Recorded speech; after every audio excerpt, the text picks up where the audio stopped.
શું ગુજરાતમાં દારૂ વેચાય છે નથી વેચાતો? અને જો વેચાય છે તો નિષ્ફળતા કોની? ઈ જે વિચારે છે હું નથી એ વિચારતો, ઈ જે કહે છે એમાં હું સંમત નથી. આ ચૂંટણી જ્યારે લડ્યા ત્યારે તમને ધમકીઓ મળતી હતી? મને તો ધમકી મારે એવી કોઈની હિંમત બીમત કઈ છે નહીં. એવું કઈ ધમકી થોડું કઈ બાપાની પેઢી છે ગમે અહીં ધમકી મારી દે. એવું કહેવાય છે કે પોલીસ જ્યારે આરોપીઓનો વરઘોડો કાઢે છે ત્યારે એ લોકોને પહેલેથી જ કહી દેવામાં આવે આવી રીતે ચાલવાનું છે, આવું આવું બોલવાનું છે, આવું આવું કરવાનું છે. તો તમને એવું લાગે છે કે આ બધું સ્ટંટબાજી ને પોલીસ વાળો મારે છે તો પોલીસ પોતાની જવાબદારી લેતો હશે. એને બાળ બચ્ચા નથી, કાલે એની ઉપર એક્શન લેવાના તો. કે આજકાલ પ્રેમ લગ્નનો મુદ્દો ચાલે છે, તો એને તમે કેવી રીતે જોવો છો? કદાચ કોઈ આરતીને આરતી તરીકે નહીં પણ આરતી સાંઘાણી તરીકે ઓળખે છે, કિંજલને કિંજલ નહીં પણ કિંજલ દવેના નામથી ઓળખે છે. એણે ખાલી એક એનું પસંદગીનું પાત્ર નક્કી કરી લીધું, એમાં એણે શું ખોટું કર્યું? લગ્ન જ શું કામ કરો છો તમે? રમેશ હારે કર્યા, સુરેશ હારે કર્યા, હિન્દુ હારે કર્યા, મુસલમાન હારે કર્યા, પાકિસ્તાનમાં કર્યા, અમેરિકામાં કર્યા, એ છોડજો. પહેલા કરવા જ છે શું કામ એ કોઈને ખબર છે? 20 વર્ષ પહેલા પ્રેમ લગ્ન કરવા ને એટલે એમાં ઘોબા પડી જાય. કોલેજ લાઈફમાં કે આપણે સાથે કલીગ તરીકે કામ કરતા હોય જે રોમેન્ટિક લાઈફ હોય એવી એકચ્યુઅલી તો હોતી જ નથી કોઈની. આપણા મમ્મી પપ્પાની જ નથી. એમ બધા પોતપોતાનું જોઈ ખબર પડી જાય કે આમાં રોમેન્ટિક કઈ હોતું નથી. તો ઘડીક બધું અરિજીત સિંહના ગીત સાંભળો એટલે ઘડીક એવું લાગે કે દુનિયા બધી એમ આહા મજબૂત છે એમ. આજ જે નેતા તમને પ્રેમ લગ્નના નામે ઉશ્કેરી જાય છે બધા નેતાઓ ઇન્ટરકાસ્ટલ લગ્ન કરેલા છે. કેમ કે એ તો એના લેવલમાં લગ્ન કરે છે, જ્ઞાતિ નથી જોતો, લેવલ જોવે. મારામાં નફરત કોઈના પ્રત્યે નથી. ભારત દેશમાં આપણને કોઈના નફરત નથી, બધા હારા જ છે. તમે જે કરવાનું છે એ કરતા નથી. અને નવા નવા ગતકડાઓ સ્માર્ટ સિટી, સ્માર્ટ મીટર ને સ્માર્ટ આન્સ મૂકો ને બધું.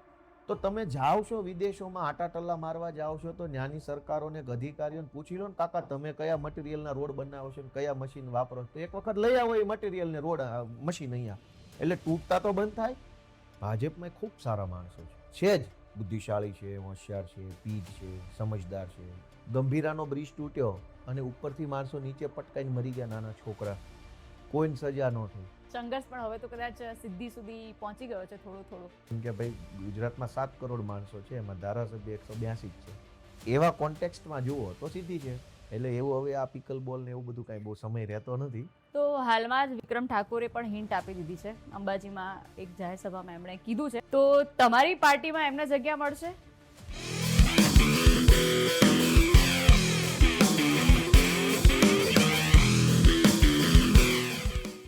હેલો, હાય, નમસ્કાર. હું છું પૂજા તમારી સાથે અને તમે જોઈ રહ્યા છો ગુજરાત પોડકાસ્ટ. આજે પોડકાસ્ટમાં મારી સાથે કોઈ ફિલ્મી હસ્તી નથી. આજે મારી સાથે એક એવું વ્યક્તિત્વ છે જે કદાચ જનતા માટે જ જીવી રહ્યું છે. જેમણે પોલીસ કોન્સ્ટેબલ તરીકે તેમની સફરની શરૂઆત કરી હતી, પછી તેઓ આંદોલનકારી પણ બન્યા છે અને સાથે તેઓ વકીલ પણ છે અને હાલ એક યુવા નેતા છે આમ આદમી પાર્ટીના, જેમણે 2025માં વિસાવદરની બેઠક ઉપરથી એક મોટી જીત મેળવી છે. અને એવું વ્યક્તિત્વ જે કદાચ જનતા માટે જ જીવી રહ્યું છે અને જનતા માટે જ જીવવા માંગે છે અને જનતા માટે જ બધા જ કામ કરવા માંગે છે, એવું વ્યક્તિત્વ એટલે ગોપાલ ઇટાલિયા. ગોપાલ ઇટાલિયા અત્યારે મારી સાથે છે અને એમને આપણે પ્રશ્નો કરવાના છે, પ્રશ્નોના જવાબ મેળવવાના છે. જે જનતાના પ્રશ્નો છે એ પણ હું આજે એમને કરવાની છું. તો આખો એપિસોડ જોજો અને હવે શરૂ કરીએ ગોપાલ ઇટાલિયા સાથે ચર્ચાનો વિષય. તો કેમ છો ગોપાલભાઈ? મજામાં? શું ચાલે છે આજકાલ? સંઘર્ષ. સંઘર્ષ પણ હવે તો કદાચ સિદ્ધિ સુધી પહોંચી ગયો છે થોડો થોડો, એકાદ સ્ટેપ. સિદ્ધિ છે ને એ કોન્ટેક્સ્ચ્યુઅલ છે. એમ ભાઈ તમે સિદ્ધિ એટલે કેને સિદ્ધિ માનો? ધારાસભ્ય બની જાય એને, મંત્રી બનો એને, મુખ્યમંત્રી બનો એને, વડાપ્રધાન, તો એમ કઈ સિદ્ધિ છે જ નહીં. તો તમારા મતે સિદ્ધિ શું છે? અલ્ટિમેટ સિદ્ધિ નથી. અલ્ટિમેટલી તમે એક જગ્યાએ પહોંચો છો અને ત્યાંથી પાછા બીજી જગ્યાએ પહોંચો છો, બીજેથી ત્રીજી જગ્યાએ. તો એ તો નેવર એન્ડિંગ વસ્તુ છે. આનું કઈ પૂરું થોડું છે કે ભાઈ અહીંયા પહોંચ્યા, હવે જે દેશના ટોપ 10 ઉદ્યોગપતિઓ છે એ મથ્યા કરે છે ને, એને હજુ એમ નથી લાગતું કે સીધી મળી ગઈ છે. તો કોઈ સીધી બીધી છે જ નહીં, હાલતા રહ્યો એમ સીધે સીધા. એટલે પહેલું સ્ટેપ તો એટલીસ્ટ કવર થઈ ગયું છે એવું માની લઉં. પહેલા નહીં, એમ તો ઘણા સ્ટેજ કવર થઈ જાય. આ તો 10મું, 15મું, 50મું હોય, શું ખબર લાઈફ કેવડી મોટી છે. એમાંથી ધારાસભ્ય બની જવું એ પહેલું ગણવું કે 35મું ગણવું? કેમ કે અહીંયા સુધી પહોંચતા પહેલા ઘણું બન્યા હોય ને આપણે. ડિગ્રીઓ લીધી હોય, નોકરીઓ લીધી હોય, વેપાર કર્યો હોય, પૈસા કમાયા હોય, સમાજમાં ઇજ્જત કમાણા, પાર્ટીના હોદ્દા મળ્યા, તો ઘણું પગલું છે. એટલે એક લેવલે ખરું એમ કમ્પેર ટુ અધર્સ, એમ કે ભાઈ ગુજરાતમાં 7 કરોડ માણસો છે, એમાં ધારાસભ્ય 182 જ છે. એવા કોન્ટેક્સ્ટમાં જુઓ તો સીધી છે.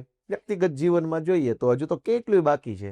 રાજકારણમાં તમે છો તો એમાં તો ઘણું બધું ટેન્શન રહેતું હશે. તમારો શોખ કયો છે? તમે તમારું ટેન્શન હળવું કરવા માટે શું કરો છો જનરલી? ટેન્શન હળવું કરવા માટે નહીં, પણ એક મજા આવે, પોતાને ગમે, પોતાને એક સંવેદનાઓ અનુભવાય, એટલા માટે હું ગાવાનું પસંદ કરું, કવિતાઓ લખું. કવિતા તો હવે સામેવાળોને હા પાડે તો કવિતા લખું, વાંચું, આર્ટિકલો ખૂબ વાંચું. આ 3 મારા મુખ્ય પસંદગીના વિષયો છે: ગાવું, લખવું અને વાંચવું. એમાં લખવા અને ગાવાનો પાર્ટ ઓછો છે, વાંચવાનો પાર્ટ જરાક મોટો છે. એવું કર્યા કરીએ. તો એના સિવાય તમે બીજું કઈ એક્ટિવિટી કરો ખરા? કે જેમ કે પિકલ બોલ અત્યારે બહુ ચાલે છે, તો તમે પિકલ બોલ ક્યારે એટલે શું આવે? પિકલ બોલ એક ટેનિસ જેવું રમવાનું આવે છે, એવી રીતે રમવાનું. એનો કોર્ટ હોય આખો, એમાં પણ બુકિંગ્સ થતા હોય છે ને એવી રીતે હોય છે. તમે ક્યારે રમ્યા છો? ના, એવો સમય ન હોય. આ રાજકારણની લાઈફ એવી છે ને, આમાં તમે 24 કલાક એંગેજ હો કંઈક ને કંઈક ટાસ્ક આમાં સાથે. નામાં જ રહેતા હશો. કેમ કે નેતા પબ્લિક માટે નેતા છે, ધારાસભ્ય છે એને જનતા એને એમ જો આ ધારાસભ્ય છે. એક ધારાસભ્ય કેટલા પ્લેટફોર્મ આરે જોડાયેલો હોય, પોતાની પાર્ટીના કામમાં એંગેજ હોય, પોતાના મત વિસ્તારના કામમાં પોતે એંગેજ હોય, મત વિસ્તાર અને પાર્ટી સિવાયના સમાજના કામમાં એંગેજ હોય, ઘટના દુર્ઘટના બને એમાં એંગેજ હોય, સામાજિક તહેવારોમાં જતો હોય. તો એક એક માણસ કેટલા બધી જગ્યાએ કનેક્ટેડ હોય છે. એટલે એવું હવે આ પિકલ બોલ ને એવું બધું કાંઈ બહુ સમય રહેતો નથી. રોજે રોજ સાંજ ક્યારે પડી જાય ખબર ન રહેતો, એટલી બધી દોડધામ હોય. તમે આ ચૂંટણી જ્યારે લડ્યા ત્યારે તમને ધમકીઓ મળતી હતી? અને જો મળતી હતી તો તમે એને કેવી રીતે ટેકલ કરતા હતા? કેવી રીતે જોતા હતા કે ભાઈ કોઈએ તમને ફોન કર્યો હોય કેવી રીતે? મને તો ધમકી મારે એવી કોઈની હિંમત બીમત કાંઈ છે નહીં. એવું કાંઈ ધમકી થોડો કાંઈ બાપાની પેઢી છે ગમે આવીને ધમકી મારી જાય. મને ન મારે, અને મને ધમકી મારે તો પછી હું મારી રીતે એને વળતો જવાબ વ્યવસ્થિત આપી શકું એમ કેપેબલ છું. પણ મને ધમકી ન મારે, જનતાને ધમકાવે. ભાજપના માણસોની ટેવ શું છે કે શક્તિશાળી માણસ હોય એનાથી દૂર રહેવાનું અને નબળા માણસને દબાઈ દેવાનો.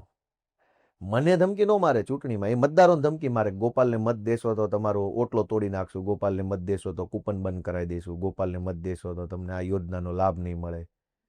એમને ધમકાવે. નાનો માણસ તે બચારો બોલી ન શકે, ડર લાગે. એટલે મને તો કાંઈ કોઈ ધમકી બમકીનો કોઈ પ્રશ્ન જ નથી, સિસ્ટમ જ નથી આપણે ત્યાં. પણ લોકોને ધમકાવે છે, અને કંઈ હું ચૂંટણીમાં ઊભો રહું તો જ લોકોને ધમકાવે એવી વાત નથી. આ તો ધંધો છે એમનો. ધાક ધમકીથી લોકોની ઉપર એક કંટ્રોલ બનાવી રાખવાનો, અને એ ડરમાં ને ડરમાં લોકો પાસેથી વર્ષો સુધી વોટ પડાવી લેવાના. એ તો એમને ધંધો છે અને કરે છે. ને એમના આ ધાક ધમકીના ધંધાની સામે જ તો અમારી લડાઈ છે. અમે લડાઈ જ એ લડીએ છીએ કે નેતા તમને ધમકાવા કે ડરાવવા માટે નથી. નેતા તમને મોટિવેટ કરવા માટે, કોઓપરેટ કરવા માટે, ઇન્સ્પાયર કરવા માટે છે, તમને એન્કરેજ કરવા માટે, તમને હિંમત આપવા માટે નેતા છે. અમે શું કામ રાજનીતિમાં છીએ જે હાટું? ભાઈ આજ નેતા કેવો છે, નેતાનો ડર લાગે બહુ, અંદરથી થોડાક ડિસ્કરેજ થઈ જાય માણસ, આમ હિંમત તૂટી જાય કે આને ગમશે નહીં ગમે. નેતા એક ભાજપના છે, એક અમે છીએ. એ ડરની દુકાન ખોલીને બેઠા છે. અમે લોકોને હિંમત આપવાનું કામ કરીએ છીએ. એટલે ધાક ધમકીનો વિષય હોવો ન જોઈએ, પણ એ તમે પૂછ્યું એટલે. તો પછી તમને કોઈ જનતામાંથી વિસાવદરમાં તમે જ્યારે ઊભા હતા ત્યારે તમને કોઈ એવું કીધું આવીને કે ભાઈ ગોપાલભાઈ તમે ઊભા છો, અમે તમને સપોર્ટ કરીએ છીએ બધું રીતે, પણ મને રાત્રે આવો ફોન આવ્યો હતો કે મારી પાછળ હું જાઉં છું તો મારી પાછળ 4 જણા ફરતા હોય છે, એવું કોઈ તમને? કેટલાય કિસ્સા બન્યા ચાલુ ચૂંટણીએ. સરકારી માણસોએ ડરની દુકાન ખોલી હતી ત્યાં. પોલીસ સ્ટેશનો, મામલતદાર ઓફિસો, સહકારી બેંકો, અને જેટલું પણ આખું સરકારી તંત્ર હતું એને ધંધો જ આ કર્યો ભાજપની દલાલી કરવાનો ચૂંટણી ટાણે.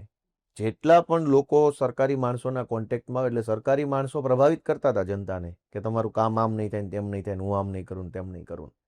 અનેક લોકોએ મને કીધું કે આવું થાય છે. પીઆઈ બોલાવીને ધમકાવતા હતા ગામના સામાજિક આગેવાનોને. પોલીસ સ્ટેશનમાં બોલાવીને ધમકાવે કે કઈ બાજુ રહેવાના છો તમે. એ તો સમયે બધાને જવાબ આપશું એવું નથી. કઈ બાજુ એટલે અમે જાણીએ છીએ સત્યની બાજુ રહેવાના છે અમે. એટલે કર્યું છે એ ધંધો એમણે કર્યો છે, પણ કંઈ વાંધો નહીં, સમયનું કામ કર્યું ને આજે પરિણામ નજર સામે છે. તો તમને લાગે છે કે તમારા પર જે જૂતા ફેંકવાની જે પ્રથા ચાલુ થઈ ગઈ છે, ઘટનાઓ બની રહી છે, જે સીધી આંગળી તમે લોકો ઉપર કરો છો કે ભાઈ આ ભાઈએ ફલાણું કર્યું છે, જે તમારા પોડકાસ્ટમાં, તમારી જાહેર સભાઓમાં અને તમારા સોશિયલ મીડિયા અકાઉન્ટ્સમાં અમે જોતા હોઈએ છીએ કે તમે નામ દઈને વાત કરો છો કે ભાઈ આ વ્યક્તિએ ખોટું કર્યું છે, આ વ્યક્તિએ આવું કર્યું છે, તો એના કારણે તમારા ઉપર આ જૂતા ફેંકવાનો સિલસિલો ચાલુ થયો છે કે તમારા કામના લીધે, કે પછી આમ આદમી પાર્ટીમાં તમે જોડાયેલા છો એના લીધે આ સ્ટાર્ટ થયું છે? એટલે એટેક શું કામ થાય છે તમે સમજો કે વિસાવદરની અંદર આખી ભાજપ પાર્ટી મને હરાવવા માટે કોશિશ કરી બધાએ.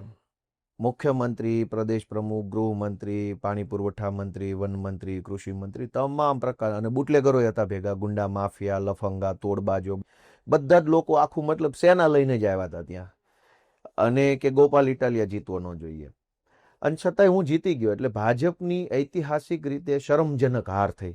ગુજરાત જેવા રાજ્યમાં આખી ભાજપ પાર્ટી લાગી જાય અને એ પછી એક પેટા ચૂંટણી ન જીતે તો એ ઇતિહાસની સૌથી શરમજનક હાર છે. એટલે હવે ઈગો હટ તો થવાનો છે. 30-35 વર્ષથી કોઈ ચૂંટણી હારતા નથી ને અચાનક મારી જેવા નવા નિશાળિયા સામે હારી જાય તો એને અંદરથી ઈગો પ્રોબ્લેમ થયો છે કે આ ગોપાલ કેવી રીતે જીતી ગયો. તો હવે ગોપાલને બદનામ કરો, ગોપાલને ખરાબ ચિતરવાની કોશિશ કરો, ગોપાલની સભા ડિસ્ટર્બ કરો, આમ આદમી પાર્ટીને ડિસ્ટર્બ કરો, લોકોમાં એવું ફેલાવવાની કોશિશ થઈ જાય કે ભાઈ આ તો બધા સારા માણસો નથી. એટલે આયોજનબદ્ધ રીતે જ્યાં અમારી સભા હોય ત્યાં 2-4 લોકો ભાજપવાળા મોકલે, અને ભાજપવાળા શરૂમાં પકડાઈ ગયા તો કોંગ્રેસવાળાને મોકલવાનું ચાલુ કર્યું. કોંગ્રેસનો ખેલ ખુલ્લો પડી ગયો તો આ વખતે દારૂડિયા મોકલ્યા. એટલે એ ઈગો હર્ટ થયો છે એમનો કે પેટા ચૂંટણી ભાજપ હારી કેવી રીતે ગયું ને એ પણ ગુજરાતમાં. કેમ કે દેશની અંદર આજ દિવસ સુધીનો ટ્રેન્ડ છે કે પેટા ચૂંટણી હોય એ સત્તાવાળી પાર્ટી જીતતી હોય. સ્વાભાવિક છે, એમાં કઈ ખોટું નથી. બધા રાજ્યોમાં આવું ચાલે. અહીંયા ભાજપ હારી ગઈ, એનો અમારે કાઠિયાવાડી ભાષામાં કે હરાવો ગયો, એનો હરાવો ગયો કે ભાઈ કેના અમે હારી ગયા, એમ ઘૂસ કરીને જીતવાની વાત છે. પણ એમ હાલે એમ નહીં ને. તમે એક ઇન્ટરવ્યુમાં એવું કહ્યું છે કે ભાજપના નેતાઓના પાપની તો સજા પણ ઓછી પડે, એટલા બધા એ લોકોના પાપ છે. જાહેર જનતાને કોઈ પણ એવા 3 એમના કામના લઈને પાપ તમે ગણાવી શકો અત્યારે જે જાહેર જનતાને ખબર ન હોય કે ભાઈ આ 3 કામમાં સૌથી વધારે ભ્રષ્ટાચાર થયો છે અને જનતાને ખબર નથી એવા? એમાં જનતા ન ખબર હોય એવું કઈ નથી. બધા પાપ જગ જાહેર છે. ગંભીરાનો બ્રિજ તૂટ્યો અને ઉપરથી માણસો નીચે પટકાઈને મરી ગયા, નાના છોકરા, કોઈને સજા ન થઈ. મોરબીનો બ્રિજ તૂટ્યો, ઉપરથી નીચે પટકાઈને માણસો, નાના બાળકો મરી ગયા, કોઈને સજા ન થઈ. તક્ષશિલામાં આગ લાગી, એમાંય ઓલા ઉપરથી બાળકો નીચે પટકાયા, કોઈને કઈ સજા ન થઈ. રાજકોટમાં અગ્નિકાંડ થયો, આખું પેલું સળગી ગયું ગેમ ઝોન, TRP, કોઈને કશી કઈ સજા નથી થઈ. અમદાવાદના કાંકરિયામાં રાઈડ ઉપરથી નીચે પડી અને છોકરાઓ ડૂબી ગયા, નાના છોકરાઓ પટકાઈને મરી ગયા. હરણીમાં બોટ ઊંધી પડી ઓલી તળાવમાં, અને નાના નિર્દોષ છોકરાઓ અંદર ડૂબીને મરી ગયા. હવે આટલા બધા પાપ તો જગ જાહેર છે, છતાં કોઈ આરોપીને કોઈ સજા નથી થઈ. નાના બાળકો, 2 વર્ષના 5 વર્ષના બાળકોનો શું ગુનો છે કે એને આવું કમોત મરવું પડે? તો ગુજરાતમાં કોઈ નાનું બાળક આવી રીતે મૃત્યુ પામે અને સત્તામાં બેઠેલા માણસનો આત્મા ન જાગે તો એ પાપ કેવડું હશે? કહેવા બેસીએ તો લિસ્ટ 1 કલાક ખાલી આ લિસ્ટ ઉપર જ થાય એવું છે. સમજો કે તમે મને એમ કહો લિસ્ટ આપી દો પાપનું, તો હું મને બોલવા હમણાં. એમાં તમે મને ના નહીં પાડી શકો કે ભાઈ આ ખોટું છે, આવું નહોતું થયું. એટલા પાપ છે કે એની સજા ઓછી પડશે. પણ એ સમય આવશે, ઈશ્વર કરશે, જનતા કરશે, અને આ જે કાંઈ પાપ છે એને ભોગવવું પડશે. ઓકે, તો હવે આટલા બધા, ધારો કે તમે જે બધા કિસ્સા આપણને ગણ્યા આપણે, હવે એમાં ધારો કે કદાચ ગોપાલ ઇટાલિયા જ હોત સત્તામાં તો ગોપાલ ઇટાલિયા શું પગલાં લેત? આ મસ્ત વાત છે. ગોપાલ નહીં, રમેશ હોય, છગન હોય, મગન હોય, જનતાની સરકાર પાસે શું અપેક્ષા હોય? ખાલી ગોપાલ હોય તો જ બધું સારું, તો કાલ પાછો ગોપાલ મરી જાય એટલે હતું એવું ને એવું થઈ જશે. મૂળ બેસિક વાત શું છે કે જનતાની સરકાર પાસે શું આશા હોવી જોઈએ હંમેશા માટે? કે ભાઈ જે આના દોષિત છે એની ઉપર પહેલા તો FIR થવી જોઈએ, વ્યવસ્થિત તમામ કલમો લાગવી જોઈએ, પૂરતી તપાસ થવી જોઈએ. ગમે એવડી મોટી તોપ હોય, અમેરિકાના રાષ્ટ્રપતિ હારે સગપણ હોય તોય તેને સજા થઈ જવી જોઈએ. આટલી મજબૂત વ્યવસ્થા હોવી જોઈએ. હવે એ વ્યવસ્થા નથી. ગોપાલ આવે ને વ્યવસ્થા થઈ જાય, પાછો ગોપાલ મરી જાય તો પાછી વ્યવસ્થા બગડી જાય. મૂળ મુદ્દો એ છે કે જનતાએ સરકારને મત એટલે આપ્યા છે કે કોઈ માણસ ખોટું કરે, કોઈ માણસ અન્યાય કરે, અત્યાચાર કરે તો એને સજા કરવી. બીજેપી શું કરે છે કે કોઈ માણસ અત્યાચાર કરે એટલે એને પૈસા લઈને એને બધું સેટિંગ કરી આપવાનું. આજકાલ તમે જોવો છો કે અનેક છોકરાઓ દારૂ ને ડ્રગ્સ પીને કાર ચલાવે છે, ગમે એને કચડી મારે છે, હિટ એન્ડ રન. એ બધા છોકરાઓને હિંમત ક્યાંથી આવે છે? ડ્રગ્સ કે દારૂની પેલી કરી અને કાર ચલાવવાની હિંમત ક્યાંથી આવે છે? એને ખબર છે કે ભાઈ ચલાવો ને કોઈક મરી જશે તો 2 લાખ આપી દઈશું, પતી જાય. જો એને એવી ખબર પડી જાય કે 2 નહીં 2 કરોડ આપવાથી પતશે નહીં, મરી જાય જેલમાં, તો માણસ હિંમત નહીં કરે. સોર્સ ઓફ એન્કરેજમેન્ટ શું છે? ક્રાઇમ કરવા માટેની પ્રેરણા માણસને ક્યાંથી મળે છે? સરકાર પાસેથી. કે આ ભાજપની સરકાર છે કોકને લાફો મારી લઈશ તો 5,000 પતશે, ધોકો મારીશ તો 20,000 પતશે, ગાડી માથે ચડાઈને માન નાખીશ તો 2 લાખમાં પતશે, ખૂન કરી નાખીશ તો 10 લાખમાં પતશે. ભાવ નક્કી થઈ ગયા છે બધા ક્રાઇમના. કેટલાક પૈસા પોલીસ લે છે, કેટલાક પૈસા સરકારી માણસો બીજા લે છે, અને બધા મળીને આપણને છોડી મૂકશે. તો ગોપાલભાઈની સરકાર આવે તો હું એમ નહીં, સરકાર છે છતાંય કેમ આવું થાય છે? તો સરકાર હોવાનો મતલબ શું? સરકાર ઇટસેલ્ફ ઇઝ અ ઓથોરિટી. સરકાર એક ઓથોરિટી છે. જે ઓથોરિટીને માનવા માટે આપણે બધા ડ્યુટી બાઉન્ડ છીએ. મારે માનવાનું છે, તમારે માનવાનું છે. હું ન માનું તો મને સજા થવી જોઈએ, એને બદલે હું ન માનું એની સજા તમને થાય છે. જે ઓથોરિટીને માની લે છે કે સરકાર છે આપણા બધાની ઉપર ઓથોરિટી, જે માને છે એને જ સજા થાય છે. ઓથોરિટીનો સ્વીકાર કરી લે છે, એને પ્રોટેક્શન મળવું જોઈએ. કાલે એવું નક્કી થયું કે આ મકાનનો માલિક ગોપાલભાઈ પોતે, તો આ મકાનમાં રહેનારા બધા લોકોની સુરક્ષા સલામતીની જવાબદારી ગોપાલભાઈની હોય. ઇટરનલી કોઈ તકલીફ પડે તો ગોપાલભાઈ બેલેન્સ કરવાનું હોય. કોઈ માણસ અન્યાય કરે તો એને ગોપાલભાઈએ કંટ્રોલ કરવાનો હોય. એના બદલે જે માણસ ગોપાલભાઈની ઓથોરિટીને સ્વીકારી લે છે એ દુઃખી છે, અને નથી સ્વીકારતો એ 2-5 હજાર આપીને ગમે તેવો ક્રાઇમ કરે છે. તો આવા પાપ ભાજપની સરકારમાં થાય છે, કેમ કે દરેક ક્રાઇમનો એક ભાવ નક્કી થઈ ગયો. ગુનો કરવાનો ભાવ, દારૂ પીવાનો ભાવ આટલો, બોટલ ફેરવવાનો ભાવ આટલો, એક્સિડન્ટ કરવાનો આટલો, એક્સિડન્ટમાં મારી નાખવાનો ભાવ આટલો, ધોકા મારવાનો ભાવ આટલો, બેનો દીકરીઓને છેડતી કરવાનો આટલા રૂપિયા પોલીસને આપો એટલે છૂટી જાઓ, સાયબર ક્રાઇમમાં આટલા આપવાના. આ તો એનો અર્થ આવ્યો થયો કે રેટ કાર્ડ છે, ભાવ પત્રક ક્રાઇમનું. ન હોય ના પાડો. તમે એમ કહો કે ભાઈ નહીં કોઈ નથી છૂટી જતું ગુજરાતમાં, તો અહીંયા તો ટાંટિયા ભાંગી નાખે એવી સરકાર છે. એમ બોલો કોન્ફિડન્સ થઈ ગયો, તમને કોન્ફિડન્સ હોય તો.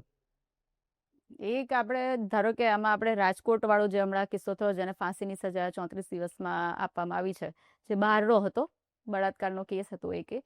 સો એને તમે કેવી રીતે લો છો? એ મિલીભગત એમાં નથી કોઈ આવી? હા, એ તમે ઇન્ટરેસ્ટિંગ પ્રશ્ન. તમે સમજો કે ગુજરાતમાં છેલ્લા 4 વર્ષમાં બળાત્કારના કેસ કેટલા નોંધાયા? ઘણા બધા. સંખ્યામાં 1,000-2,000 હશે કે ઓછા હશે? એટલા તો ખરા. 2,000 હશે એમ માન. મારી પાસે આંકડો છે પણ હવે નથી બોલવો. તમે 2,000 એગ્રી થઈ. 2,000 કેસમાંથી ફાંસી કેટલા કેસમાં થઈ? એ થોડા ઓછા હશે. થોડા ઓછા નહીં, કેટલા તમને ખબર હોય એટલા કહી દો. તમે તો જાહેર જીવનમાં જો બધું જોતા જશો, બધું ઓનલાઈન ડિજિટલ દુનિયામાં. એટલે મને 2000 ની ક્ષમતામાં તો બહુ જ ઓછા કેસમાં ફાંસી થઈ છે. એકનો દાખલો રાજકોટનો તમારી પાસે છે ને એકાદો સુરત અમદાવાદમાં હશે, એટલે હું એમ કહું 10 જણાની ફાંસી થઈ. 10 જણાની ફાંસી સેલિબ્રેટ કરે છે. એકચ્યુઅલ બળાત્કાર 2,000 બન્યા છે. અને જે બળાત્કાર ચોપડે નહીં ચડ્યા હોય, પોલીસ સ્ટેશન લખાવા જાય ને પોલીસ એમ કે એફઆઈઆર નહીં લખું થાઈ કરી લે, મોટા નેતા ને પૈસાવાળા માણસો ને પહોંચેલી માયાઓની સામે એફઆઈઆર હશે, એ તો થઈ જ નહીં હોય. એ ઘટના ક્યાં? જે 1-2 ફાંસીની સજા થઈ છે એ શું કામ થાય છે? એ હું તમને કહું કે એ જે કાંઈ માણસો જે સજા થાય છે, બળાત્કારી છે, પાપી માણસ છે, અને સજા તો થવી જ જોઈએ, એમાં કંઈ ખોટું તો છે જ નહીં. પણ એનું કોઈ પોલિટિકલ બેકગ્રાઉન્ડ નથી એટલે એને ફાંસી થઈ. ભાજપનો માણસ હોય, ગૃહમંત્રી સાથે ફોટા હોય, અને એ બળાત્કાર કરે સજા નથી. રાજકોટ વાળાને સજા એટલે થઈ, બળાત્કારી છે એટલા માટે નહીં, ખાલી એ મધ્યપ્રદેશનો છે, મજૂર માણસ છે, ગરીબ છે, એની પાસે વકીલના પૈસા નહીં હોય એટલે એને સજા થઈ ગઈ. એટલે એને સજા બળાત્કારી હોવાની નથી થઈ, કોઈનું યાર એનું સેટિંગ નથી ને એટલે થઈ. ગુજરાતમાં કોઈનું સેટિંગ નથી, એનું સેટિંગ નથી એટલે સજા થઈ ગઈ. તો વિસાવદરનો હોસ્પિટલ વાળો વિડીયો તમારો જે વાયરલ થયો છે, અમે બધાએ જોયો છે, જેમાં તમે જે સ્પીચ આપી છે એ પણ અમે બધાએ સાંભળી છે. હવે એમાં તમારું નામ હતું, જે તકતી હતી એમાં, તો તમે એવું કીધું છે કે આમાં મારું નામે આવી ગયું છે, મારી જાણ બહાર, બરોબર? સો એ વાત તમારા ધ્યાનની બહાર જતી રહી હતી કે 1.14 કરોડનું જે હોસ્પિટલ અહીંયા બની રહ્યું છે, એ વાત તમારા ધ્યાનની બહાર જતી રહી હતી, અને એ વિડીયો વાયરલ થઈ ગયો, તમે બધું ખુલ્લા કરી દીધા છે એના પત્તા, પણ પછી તમે શું કર્યું? પછી મેં નહીં, એમણે એક્શન લીધા ને, રિપેર કર્યું. મારે ક્યાં લેવાના જતા, એને રિપેર કર્યું ને. તમને આ વિડીયો રિપેર કર્યું, પણ તમે એમને કોઈ ટકોર કરી પછી કે ભાઈ આ બધું કેમ આવું કર્યું છે? એક ધારાસભ્ય તરીકે તમે પણ અગ્રેસ, તમે આક્રમક તો પહેલેથી કદાચ તમારી છબી જેવી છે કે ભાઈ ટેબલ ઉપર હાથ પછાડીને તમે પૂછી શકો છો કે ભાઈ શું છે આનું, એમ. તો તમે એવી રીતે ના, એમાં તો રિપેરિંગ ચાલુ થઈ ગયું પછી ક્યાં બીજી ચર્ચા છે? તો પછી આ મુદ્દો તમારા ધ્યાનની બહાર જતો રહ્યો? તો જ્યારે આ બધું ધ્યાનની બહાર જતો રહેવું ન હોય, વિસ્તાર એટલો બધો મોટો હોય, હજારો પ્રકારના નાના મોટા સરકારી કામ ચાલતા હોય. મારા મત વિસ્તારમાં 150+ ગામડાઓ છે, નગરપાલિકા એક વિસાવદર છે, 3 લાખ જેટલા લોકો રહે છે, ખેતરોમાં તો લોકો, ચારો તરફ નાના મોટા અનેક સરકારી કામો 12 માસ ચાલતા હોય, બધું જ આપણા નોલેજમાં ન હોય. એ જે સરકારી દવાખાનું છે એ ચૂંટણી પહેલા તો એનું કન્સ્ટ્રક્શન ચાલુ હતું. હા હું જ્યારે ઉમેદવાર પણ નહોતો ત્યારે એનું કન્સ્ટ્રક્શન ચાલુ હતું ને એ લગભગ 3-4 વર્ષથી ચાલુ હતું. ચૂંટણી આવવાની હતી એટલે શું થયું, કોન્ટ્રાક્ટરો અને અધિકારીઓ અને ભાજપના નેતાઓ ભેગા મળીને ફટાફટ બધું આમ ફટાફટ જેવું તેવું કરીને કલર બલર મારીને દૂરથી એવું લાગે કે બહુ મસ્ત વસ્તુ બની છે એવું કરી દીધું. પછી જ્યારે હું ગામની મુલાકાતમાં ગયો, હું ગામડે ફરતો હોઉં છું લોકોને મળવા માટે, તો એક દિવસ જ્યારે હું ગામમાં ગયો ત્યારે ગામના લોકોએ મને એવું કીધું કે ભાઈ આ ચૂંટણી હતી ને તો દવાખાનું ફટાફટ પૂરું કર્યું છે, પણ હાવ બધું બકવાસ કામ કર્યું છે અને ઉપરથી તમારા નામનું પાટિયા મારી ગયા છે, એવું મને ગામ લોકોએ કીધું. એટલે હું ગયો દવાખાને, મેં કીધું ચલો મારા નામના પાટિયા ક્યાં લાગ્યા, શું છે જોઉં તો ખરો, સારી જગ્યાએ લાગ્યા છે, ક્યાં લાગ્યા છે. હું જોવા ગયો ને મેં જે જોયું મેં ગુજરાત આખાને બતાવ્યું, જો ભાઈ બધી ટેકનોલોજીનો વપરાશ કરવામાં આવ્યો, બધી હાઈ લેવલની ટેકનોલોજી. હા એટલે અજાયબીઓ પણ તમે કીધી છે એમાં. અને એવું પણ કીધું હતું કે ભાઈ બાથરૂમમાં જે સોકેટ લગાવ્યું છે એમાં તમે હાથ નાખીને તમારે હા થઈ શકે પોસિબલ છે. તમે જતા રહી શકો છો. ભાઈ વોશ બેસિનની બાજુમાં ઘરનું વોશ બેસિન છે તો એવું બની શકે કે એમાં ડ્રાયરનો ઉપયોગ કરવો છે કે કંઈ પણ હશે. આ તો દવાખાનાનું વોશ બેસિન છે અને એ કેમિકલ રૂમનું હતું કે જ્યાં માનો કે જે પેલા ફાર્માસિસ્ટો કંઈ કામ કરે છે, લેબ ટેસ્ટિંગ કરે છે, એમાં લેબના જે મશીન છે એમાં ઓલી કાચની સ્લાઇડો ઉપર બધા બ્લડના સેમ્પલિંગ લેતા હોય છે, પછી હાથ ધોવા માટેનો નળ છે. પ્લગનું ત્યાં કંઈ કામ જ નથી. મેં ડૉક્ટરને પૂછ્યું કે ભાઈ અહીંયા પ્લગ હું અહીં કોઈ મશીન મૂકવાનું હોય કે શું હોય, તો કાંઈ નહીં, ક્યાંય છે તો છે પ્લગ. અને હોય તો ક્યાં હોય, એની હાઇટ કેટલી હોય, ડિસ્ટન્સ કેટલું હોય, પ્લેટફોર્મ એ બાજુમાં કંઈક હોય, ડ્રાયર હશે ખાલી હું લબડવાનું આમ. તો બધું ભગવાન ભરોસે તંત્ર હાલે છે. એટલે એના પછી સુધારા થઈ ગયા છે અત્યારે ચાલુ છે સુધારો, તો અમારી સરકાર આવે પછી જ થશે. અત્યારે ખાલી એમનામ બધું, એટલે 2027 સુધી રાહ જોવી પડશે. હા. ઇલેક્શન પહેલાના એક ઇન્ટરવ્યુમાં તમે થોડા કામ ગણાવ્યા છે, જે હું તમને ગણાવી દઉં કે જમીન માપણી, ખાતર, બીપીએલ કાર્ડ, સ્કૂલમાં ટીચરોની અછત, હોસ્પિટલોમાં ડોક્ટરોની અછત, ગામડામાં બસની સુવિધા અને પાણી, આટલા કામ તમે ગણાવ્યા હતા. તો આમાંથી તમે હાલ શેના ઉપર કામ કરી રહ્યા છો અને કયું કામ પૂરું થઈ ગયું છે? જમીન માપણીનો જે મુદ્દો છે એની અંદર મેં જિલ્લા કક્ષાએ અમારી એક મિટિંગ થાય કલેક્ટરની અધ્યક્ષતામાં દર મહિને, એ મિટિંગની અંદર મેં એ મુદ્દો મૂક્યો છે. અને જમીન માપણી આખા ગુજરાત રાજ્યની અંદર તકલીફનો વિષય છે. સરકાર પોતે ઓફ ધ રેકર્ડ એવું માને છે કે એમણે ખોટું કર્યું છે. 22,000 કરોડ રૂપિયાનું કૌભાંડ છે ગુજરાત આખાનું જમીન માપણીનું. એટલે માત્ર વિસાવદર નહીં, આખા ગુજરાતની તમામ જમીનોનું રેવન્યુ રેકર્ડ લોચામાં પડ્યું છે, કારણ કે સરકારે 22,000 કરોડ રૂપિયા ખાઈ ગયા અને નકલી જમીન માપણી કરી છે. એ મુદ્દો મેં ઉઠાવ્યો છે, મેં વિધાનસભામાં પણ પ્રશ્ન પૂછ્યો છે. ખાતરની અછતની બાબતમાં મેં જિલ્લાની કમિટીમાં પ્રશ્ન પૂછ્યો છે કે અમારા જુનાગઢમાં ડેપો કેટલા છે, એ ડેપોને કેટલું ઓથોરાઇઝેશન છે, કેટલું ખાતરનો જથ્થો આવે છે, કેટલું મેન્યુફેક્ચરિંગ થાય છે, એ બધાની ઉપર અત્યારે મારું કામ ચાલુ છે. સરકારી બસોની બાબતમાં મેં વિધાનસભામાં એક પ્રશ્ન પૂછ્યો હતો કે સરકારે બસોની કેટલી ખરીદી કરી કુલ 1 વર્ષની અંદર, નવી બસ કેટલી લીધી, એ બસ કેટલાની આવી, એ બસની બોડી બનાવવા માટે કેટલો ખર્ચો કર્યો. તો સરકારે મારો પ્રશ્ન રિજેક્ટ કર્યો કે સરકાર આનો જવાબ આપવા માંગતી નથી, કેમ કે એનાથી પોલ ખુલી જાય. સરકાર શું કરે છે કે બસોની ખરીદી બહુ મોટા પાયે કરે છે, પણ એકચ્યુઅલ રોડ ઉપર એટલી બસો આવતી નથી, એના કારણે બસોની શોર્ટેજ છે. માનો કે 100 બસની જરૂર હોય તો સરકાર પાસે 60 બસ જ છે, એટલે કોઈ પણ સંજોગોમાં 40 બસનો જે શોર્ટફોલ છે એ પૂરો નથી થવાનો. મેં વિધાનસભામાં બસ બાબતનો પ્રશ્ન મૂક્યો તો એણે રિજેક્ટ કરી દીધો મારો પ્રશ્ન કે ભાઈ આ ચર્ચા સરકાર કરવા માંગતી નથી. તો વિસાવદરમાં અત્યારે તમે આટલા મુદ્દા ઉપર કામ કરશો, એમાં જે હોસ્પિટલમાં ડોક્ટરની અછત, ટીચરની અછત અને પાણી, આ 3 મુદ્દા ઉપર તમે કામ ચાલુ કરી દીધું છે. આ બધા મુદ્દાઓ પોલિસી લેવલના, સરકાર લેવલના મુદ્દા છે, એટલે એમાં મારી અત્યારે રજૂઆત છે. લોક જાગૃતિ કરીએ, અધિકારીઓને મળીએ અને કઈ યોજનાથી કેવી રીતે કયું કામ આગળ વધે એના માટે સતત પ્રયત્નશીલ છું. શિક્ષકો ઘટવા અને ડૉક્ટરો ઘટવા, એની પાછળ સરકારનો પોતાનો ઈરાદો ખરાબ છે. સરકારને, બીજેપીને એવી ઈચ્છા જ નથી કે કોઈ સરકારી ડૉક્ટર કે સરકારી શિક્ષક હોય. શું કામ? તો કે ભાજપના જ માણસોએ પ્રાઇવેટ દવાખાના ખોલ્યા છે ને એણે પ્રાઇવેટ શાળા ખોલી છે. સરકારી મળતું થઈ જશે સારું, તો ભાજપની નેતાની શાળામાં છોકરાઓ ક્યાંથી આવશે? સંખ્યા નહીં થાય. આજ ગુજરાતના મોટા ભાગના પ્રાઇવેટ દવાખાનાઓ છે એના ફાઇનાન્સરો કોણ છે?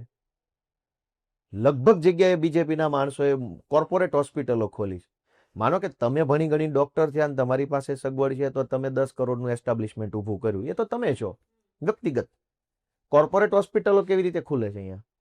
એની પાછળ તો આ 2 નંબરના રૂપિયા છે ભાજપવાળાના અને કેટલાક અધિકારીઓના. હવે કોર્પોરેટ હોસ્પિટલમાં પછી સરકારની યોજના લાવે કે તમે પ્રાઇવેટ હોસ્પિટલમાં સારવાર કરાવશો તો સરકાર તમને 5 લાખ આપશે. પણ 5 લાખ જ આપવા છે. હમણાં મેં આંકડો પૂછ્યો કે ભાઈ સરકાર જે આ યોજના બહાર પાડે છે લોકોને પ્રાઇવેટ હોસ્પિટલોમાં સારવાર લેવા માટે, એની પાછળ સરકાર કેટલો ખર્ચો કરે છે? એવરેજ સરકાર વર્ષે 50,000 કરોડનો ખર્ચો કરે છે. તો 50,000 કરોડ દર વર્ષે ખર્ચો કરે છે તો એક વર્ષમાં 50,000 કરોડની હોસ્પિટલ કેટલી બને? બીજા વર્ષે બીજા 50, ત્રીજા વર્ષે ત્રીજા 50, ચોથા વર્ષે ચોથા 50, પાંચમા વર્ષે પાંચમા 50. એટલે કેટલા રૂપિયા થયા? 50,000 કરોડ રૂપિયા એક વર્ષમાં ખાલી પ્રાઇવેટ હોસ્પિટલને સરકાર આપી દે છે. તો એનું વન ટાઈમ ઇન્ફ્રાસ્ટ્રક્ચર ડેવલપ કરો. વન ટાઈમ ભાઈ દવાખાનું રોજ બાંધકામ કરવાનું છે, ઇન્ફ્રાસ્ટ્રક્ચર ડેવલપ કરવું કેપિટલ ઇન્વેસ્ટમેન્ટની વાત છે. યસ. સરકાર 50,000 કરોડના દવાખાના બનાવે તો પેલા તો કેટલા બને? હું એમ કહું છું કે 20 બને સારામાં સારા. હવે 20 બને તો કેટલા વર્ષ ચાલે? વર્ષો સુધી ચાલે. જો સારા બન્યા હોય તો વર્ષો સુધી નહીં એમ નહીં, આમ મિકેનિઝમ વાઇઝ કહું છું, કન્સ્ટ્રક્શન ક્વોલિટી વાઇઝ નથી કહેતો, મિકેનિઝમ વાઇઝ. મિકેનિઝમ એટલે કે ભાઈ એક દવાખાનું છે, ભલે ખંડેર છે, સારું છે, પણ દવાખાનું છે, થોડાક સાધનો છે, ડોક્ટર છે, વ્યવસ્થા છે, ખાટલો બાટલો બધું છે, તો એ કેટલા વર્ષ ચાલશે? વર્ષો સુધી ચાલે ને. 20-40 વર્ષ સુધી દવાખાનું રહેવાનું. તો સરકાર દર વર્ષે 50,000 કરોડ રૂપિયા પ્રાઇવેટ હોસ્પિટલને આપે છે. એ 50,000 કરોડથી દવાખાનું કેમ નથી બનાવી નાખતા પોતાનું? આ તો એવી વાત છે કે સરકાર, અને એ તો હાઇપોથેટિકલ વાત નથી, એકચ્યુઅલી એવું કરે. સરકાર ભાડે ગાડીઓ રાખે છે, 4 વ્હીલરો રેન્ટ ઉપર લઈ લે છે. હવે 5 વર્ષે એ ગાડી કરતા ડબલ તો રેન્ટ આપી દે. જે ગાડીની કિંમત 20 લાખ હોય એનું 5 વર્ષમાંથી રેન્ટ ભરી દે છે 50 લાખ. આ તો ચાલુ છે. એમ દવાખાનામાં આ ધંધો ચાલુ છે કે ભાઈ દવાખાનું બનાવો તો 200 કરોડનું બનવાનું છે. સરકાર આપે છે 50,000 કરોડ પ્રાઇવેટ હોસ્પિટલને. ટોપમાં ટોપ કોર્પોરેટ હોસ્પિટલો જે બને છે, મેં એનો અભ્યાસ હું કરતો હતો, બહુ સારામાં સારી ટોપ કોર્પોરેટ હોસ્પિટલો છે, એનું એવરેજ એસ્ટિમેટ છે, એનું ફંક્શનિંગ એસ્ટિમેટ, જમીનની કિંમતથી લઈ બાંધકામથી લઈ એક દવાખાનું સારી રીતે ચાલે એ બધું 300-350 કરોડમાં એક શાનદાર ક્વોલિટીની હોસ્પિટલ બને છે. શાનદાર એટલે એમાં તમને દિલ ખુશ થઈ જાય, એમ થાય દવાખાને જ રહેવું, ઘરે નથી જવું, બધું જ મળી રહે. બધું જ. 300-350 કરોડમાં શાનદાર કોર્પોરેટ હોસ્પિટલ બનતી હોય તો સરકાર 50,000 કરોડ રૂપિયા પ્રાઇવેટ હોસ્પિટલોને કેમ વર્ષે આપે? એની તો દર વર્ષે આપવાની વાત છે. એટલે શાળામાં શિક્ષક એટલે ઘટે છે, દવાખાનામાં ડોક્ટર એટલે ઘટે છે, તો પછી આ ધંધો બંધ થઈ જાય. તમે પ્રાઇવેટ શાળામાં છોકરા ભણાવો એની ફી પાછી સરકાર આપે છે. એ રૂપિયા એવડા મોટા છે. તમારે જ્યારે ખર્ચો જ કરવો છે તો પ્રોપર્ટી તમારી હોવી જોઈએ. જેમ કે આ ઓફિસ તમે ભાડે લીધી છે તો આમાં તમે કેટલો ખર્ચો કરશો? આ ઓફિસ તમારી નથી તો તમે કેટલો ખર્ચો કરશો? અને તમારી છે તો કેટલો કરશો? માપનો કરીશું ને. તો સરકાર ઉલટું કરે છે. પોતાનું નથી ત્યાં જાજો ખર્ચો કરે છે, પોતાનું છે એમાં ઓછો ખર્ચો કરે. સરકારી સ્કૂલ પાછળ ખર્ચો નથી થતો, પ્રાઇવેટ સ્કૂલ પાછળ ખર્ચા થાય છે. સરકારના પૈસા, તમારા મારા ટેક્સના પૈસા પ્રાઇવેટ સ્કૂલ પાછળ ખર્ચા થાય છે.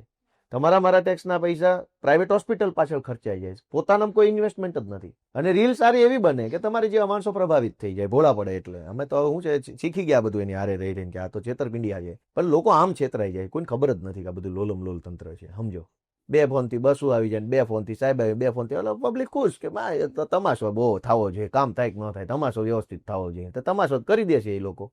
એક સવાલ તમે કંઈક પૂછ્યો છે સામે, જેનો જવાબ તમે માંગી રહ્યા છો કે આપણે આજે મેં ડૉક્ટરની અછતવાળો, ટીચરવાળો, જમીન માપણી અને ખાતર વિશે આપણે વાત થઈ. એમાં તમે કીધું કે મેં સવાલ પૂછ્યો છે. તો તમારું એક પહેલાં મેં સાંભળ્યું હતું કે તમે એવું કીધું હતું કે આજે આખું બેઠકોને બધું જે થતું હોય છે વિધાનસભાનું સત્રમાં, ત્યારે એના કંઈક ક્વેશ્ચન્સ રેડી જ હોય છે, જે દર વર્ષે એકના એક જ ક્વેશ્ચન પૂછાતા હોય છે, એટલે કદાચ તમારો ક્વેશ્ચન રિજેક્ટ થયો એવું તમને લાગે? તમારે વિધાનસભાની કાર્યવાહી જોયું હોય ને તો એક સરકારી વેબસાઇટ છે નેવા, નેશનલ ઈ વિધાન એપ્લિકેશન .gov.in, નેવા. એની અંદર બધું જ છે. તમે જોશો તો જેમ કે અત્યારે વિધાનસભાનું સત્ર આવે છે, 22-23 દિવસનું સત્ર છે, એટલે એક ધારાસભ્ય રોજના 3 પ્રશ્ન પૂછી શકે.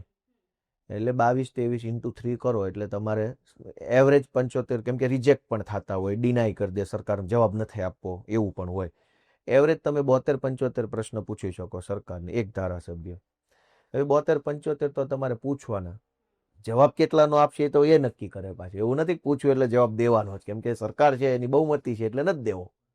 કાયદામાં તો છે જ જવાબ દેવો પડે, પણ અત્યારે બધું શું છે કે બધું લોકશાહી જેવું નથી, એમ તાનાશાહી છે કે નથી દેવો નથી દેવો, શું કરી લેશો. તો ધારાસભ્યો જે પ્રશ્નો પૂછે છે એનો જવાબ આપવા ના પાડી દે. એ લોકો શું કરે છે કે કોપી પેસ્ટેડ પ્રશ્નો પૂછે. 300 300 400 400 કોપી પેસ્ટેડ પ્રશ્નો હોય, એક નહીં, સેમ પ્રશ્ન. એ તમે નેવા જોજો ને મગજ દોડાવજો. એમાં સ્ટારર ક્વેશ્ચન ને અનસ્ટારર ક્વેશ્ચન એવું લખેલું છે. એમાં અનસ્ટારરમાં તો અનસ્ટારર ક્વેશ્ચન મોટા ભાગે વિપક્ષો જ પૂછતા હોય, સત્તા પક્ષો એમાં બહુ હોય નહીં. તારાંકિત પ્રશ્નો ગુજરાતીમાં સ્ટાર ક્વેશ્ચન, એનું લિસ્ટ હશે અંગ્રેજીમાં જોશો તો સ્ટાર લખ્યો છે, ગુજરાતીમાં તારાંકિત. એ તમે જોશો એમાં જેટલા બીજેપીના ધારાસભ્ય છે એનો એક જ પ્રશ્ન છે. જેમ કે આજે સવારે હું અભ્યાસ કરતો હતો એટલે એને એક એવો પ્રશ્ન હતો કે પોરબંદર જિલ્લામાં ખાણ અને ખનીજમાં ગૌણ ખનીજનું ઉત્ખનન કરવા માટે કેટલા લાયસન્સ આપવામાં આવ્યા છે. કેટલા શબ્દોનો અર્થ છે કે એનો જવાબ આંકડામાં હોય.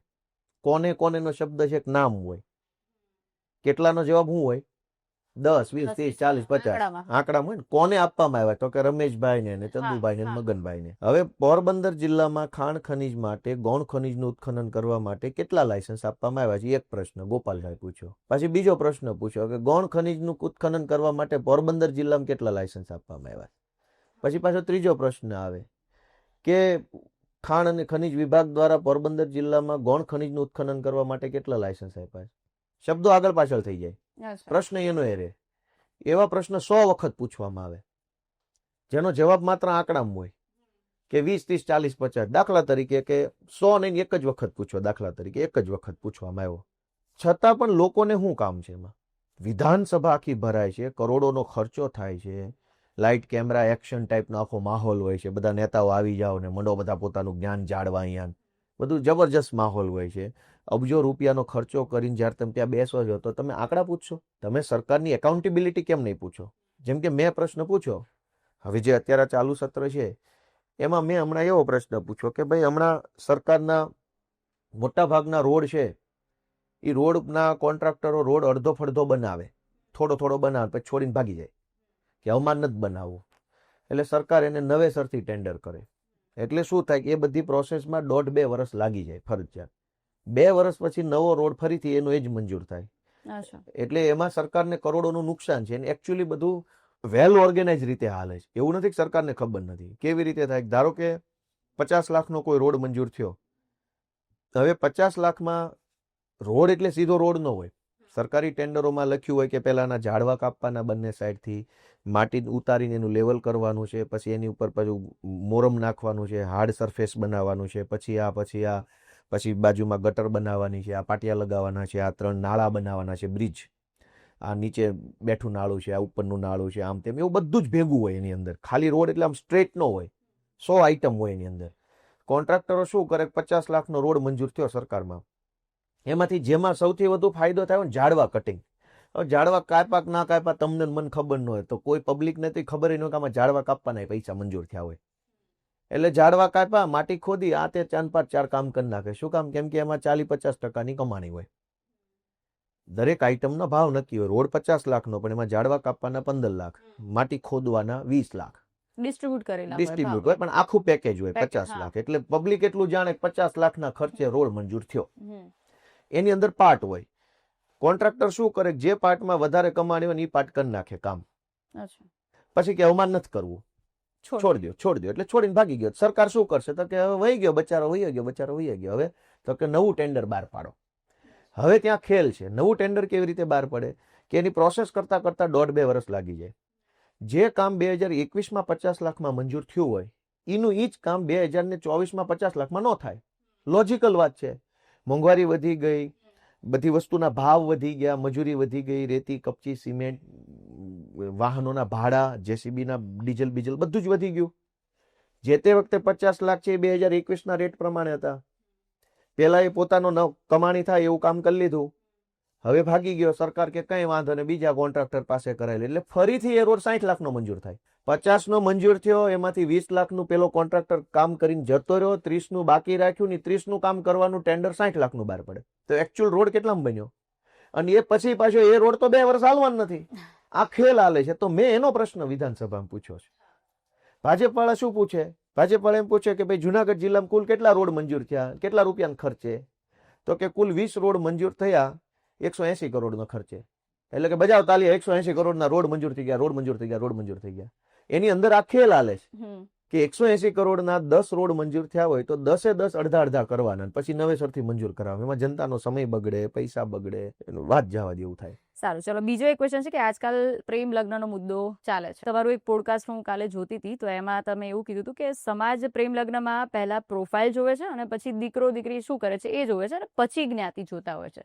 જનરલી સમાજ એવું કરતું હોય છે. પણ આ જે બે કિસ્સાની હું વાત કરી રહી છું એમાં તો એ લોકોનું નામ ઘણું મોટું છે અને એ લોકોએ સામે જે વ્યક્તિ સાથે લગ્ન કર્યા છે એનું નામ પણ ઘણું મોટું છે, એમની પ્રોફાઇલ પણ સારી છે, એના માતા પિતા સારા છે, એ પોતે સારું કામ કરી રહ્યા છે, જેણે પસંદ કર્યું છે એ પોતે સારું કામ કરી રહ્યું છે.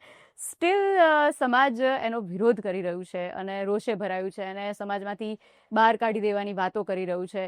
તો એને તમે કેવી રીતે જોવો છો? તમે એવું કહેલું છે કે પહેલા સમાજ પ્રોફાઇલ જોવે છે, તો આમાં પ્રોફાઇલ સારી હતી, બધું જ સારું હતું, જ્ઞાતિના પણ છે, બધું જ છે. એવું તો છે નહીં કે આપણે બીજા કોઈ ધર્મમાં લગ્ન કર્યા હોય, એવું પણ નથી. જ્ઞાતિમાં જ કરેલા છે. એ લોકો એવું કહી રહ્યા છે કે ભાઈ આને બહાર કાઢો, આટલું મોટું નામ હોવા છતાં પણ. તમે શું વિચારો છો એના માટે? હું તો ઘણું બધું વિચારું, પણ હું વિચારું એ બધું કહી ન દેવાય, કારણ કે ડખો થાય એવું છે. સાંભળો, આપણે આ વાતને સમજીએ. બહુ સમાજનો સૌથી અત્યારનો સળગતો મુદ્દો છે અને મતાંતરો ખૂબ છે. નવી જનરેશન એમ માને છે કે એવું બધું ના હોય, ભાઈ અમને જે ગમે કરી નાખવાનું છે. જૂના જમાનાના જે લોકો રૂઢિચુસ્ત ટાઈપની માનસિકતા એમ કે એમ ન હાલે, અમને પૂછીને કરવાનું. એટલે એક ક્લિયર કટ આની અંદર એક લાઈન છે. એકચ્યુઅલ વાત શું છે કે આમાં બે કોર મુદ્દાઓ છે કે લગ્ન શું કામ કરે છે કોઈ માણસ. પહેલો તો ત્યાંથી નક્કી કરું કે લગ્ન જ શું કામ કરો છો તમે. રમેશ હારે કર્યા, સુરેશ હારે કર્યા, હિન્દુ હારે કર્યા, મુસલમાન હારે કર્યા, પાકિસ્તાનમાં કર્યા કે અમેરિકામાં કર્યા, એ છોડ દો. પહેલા કરવા જ છે શું કામ, એ કોઈને ખબર છે? પહેલો વિષય એ છે.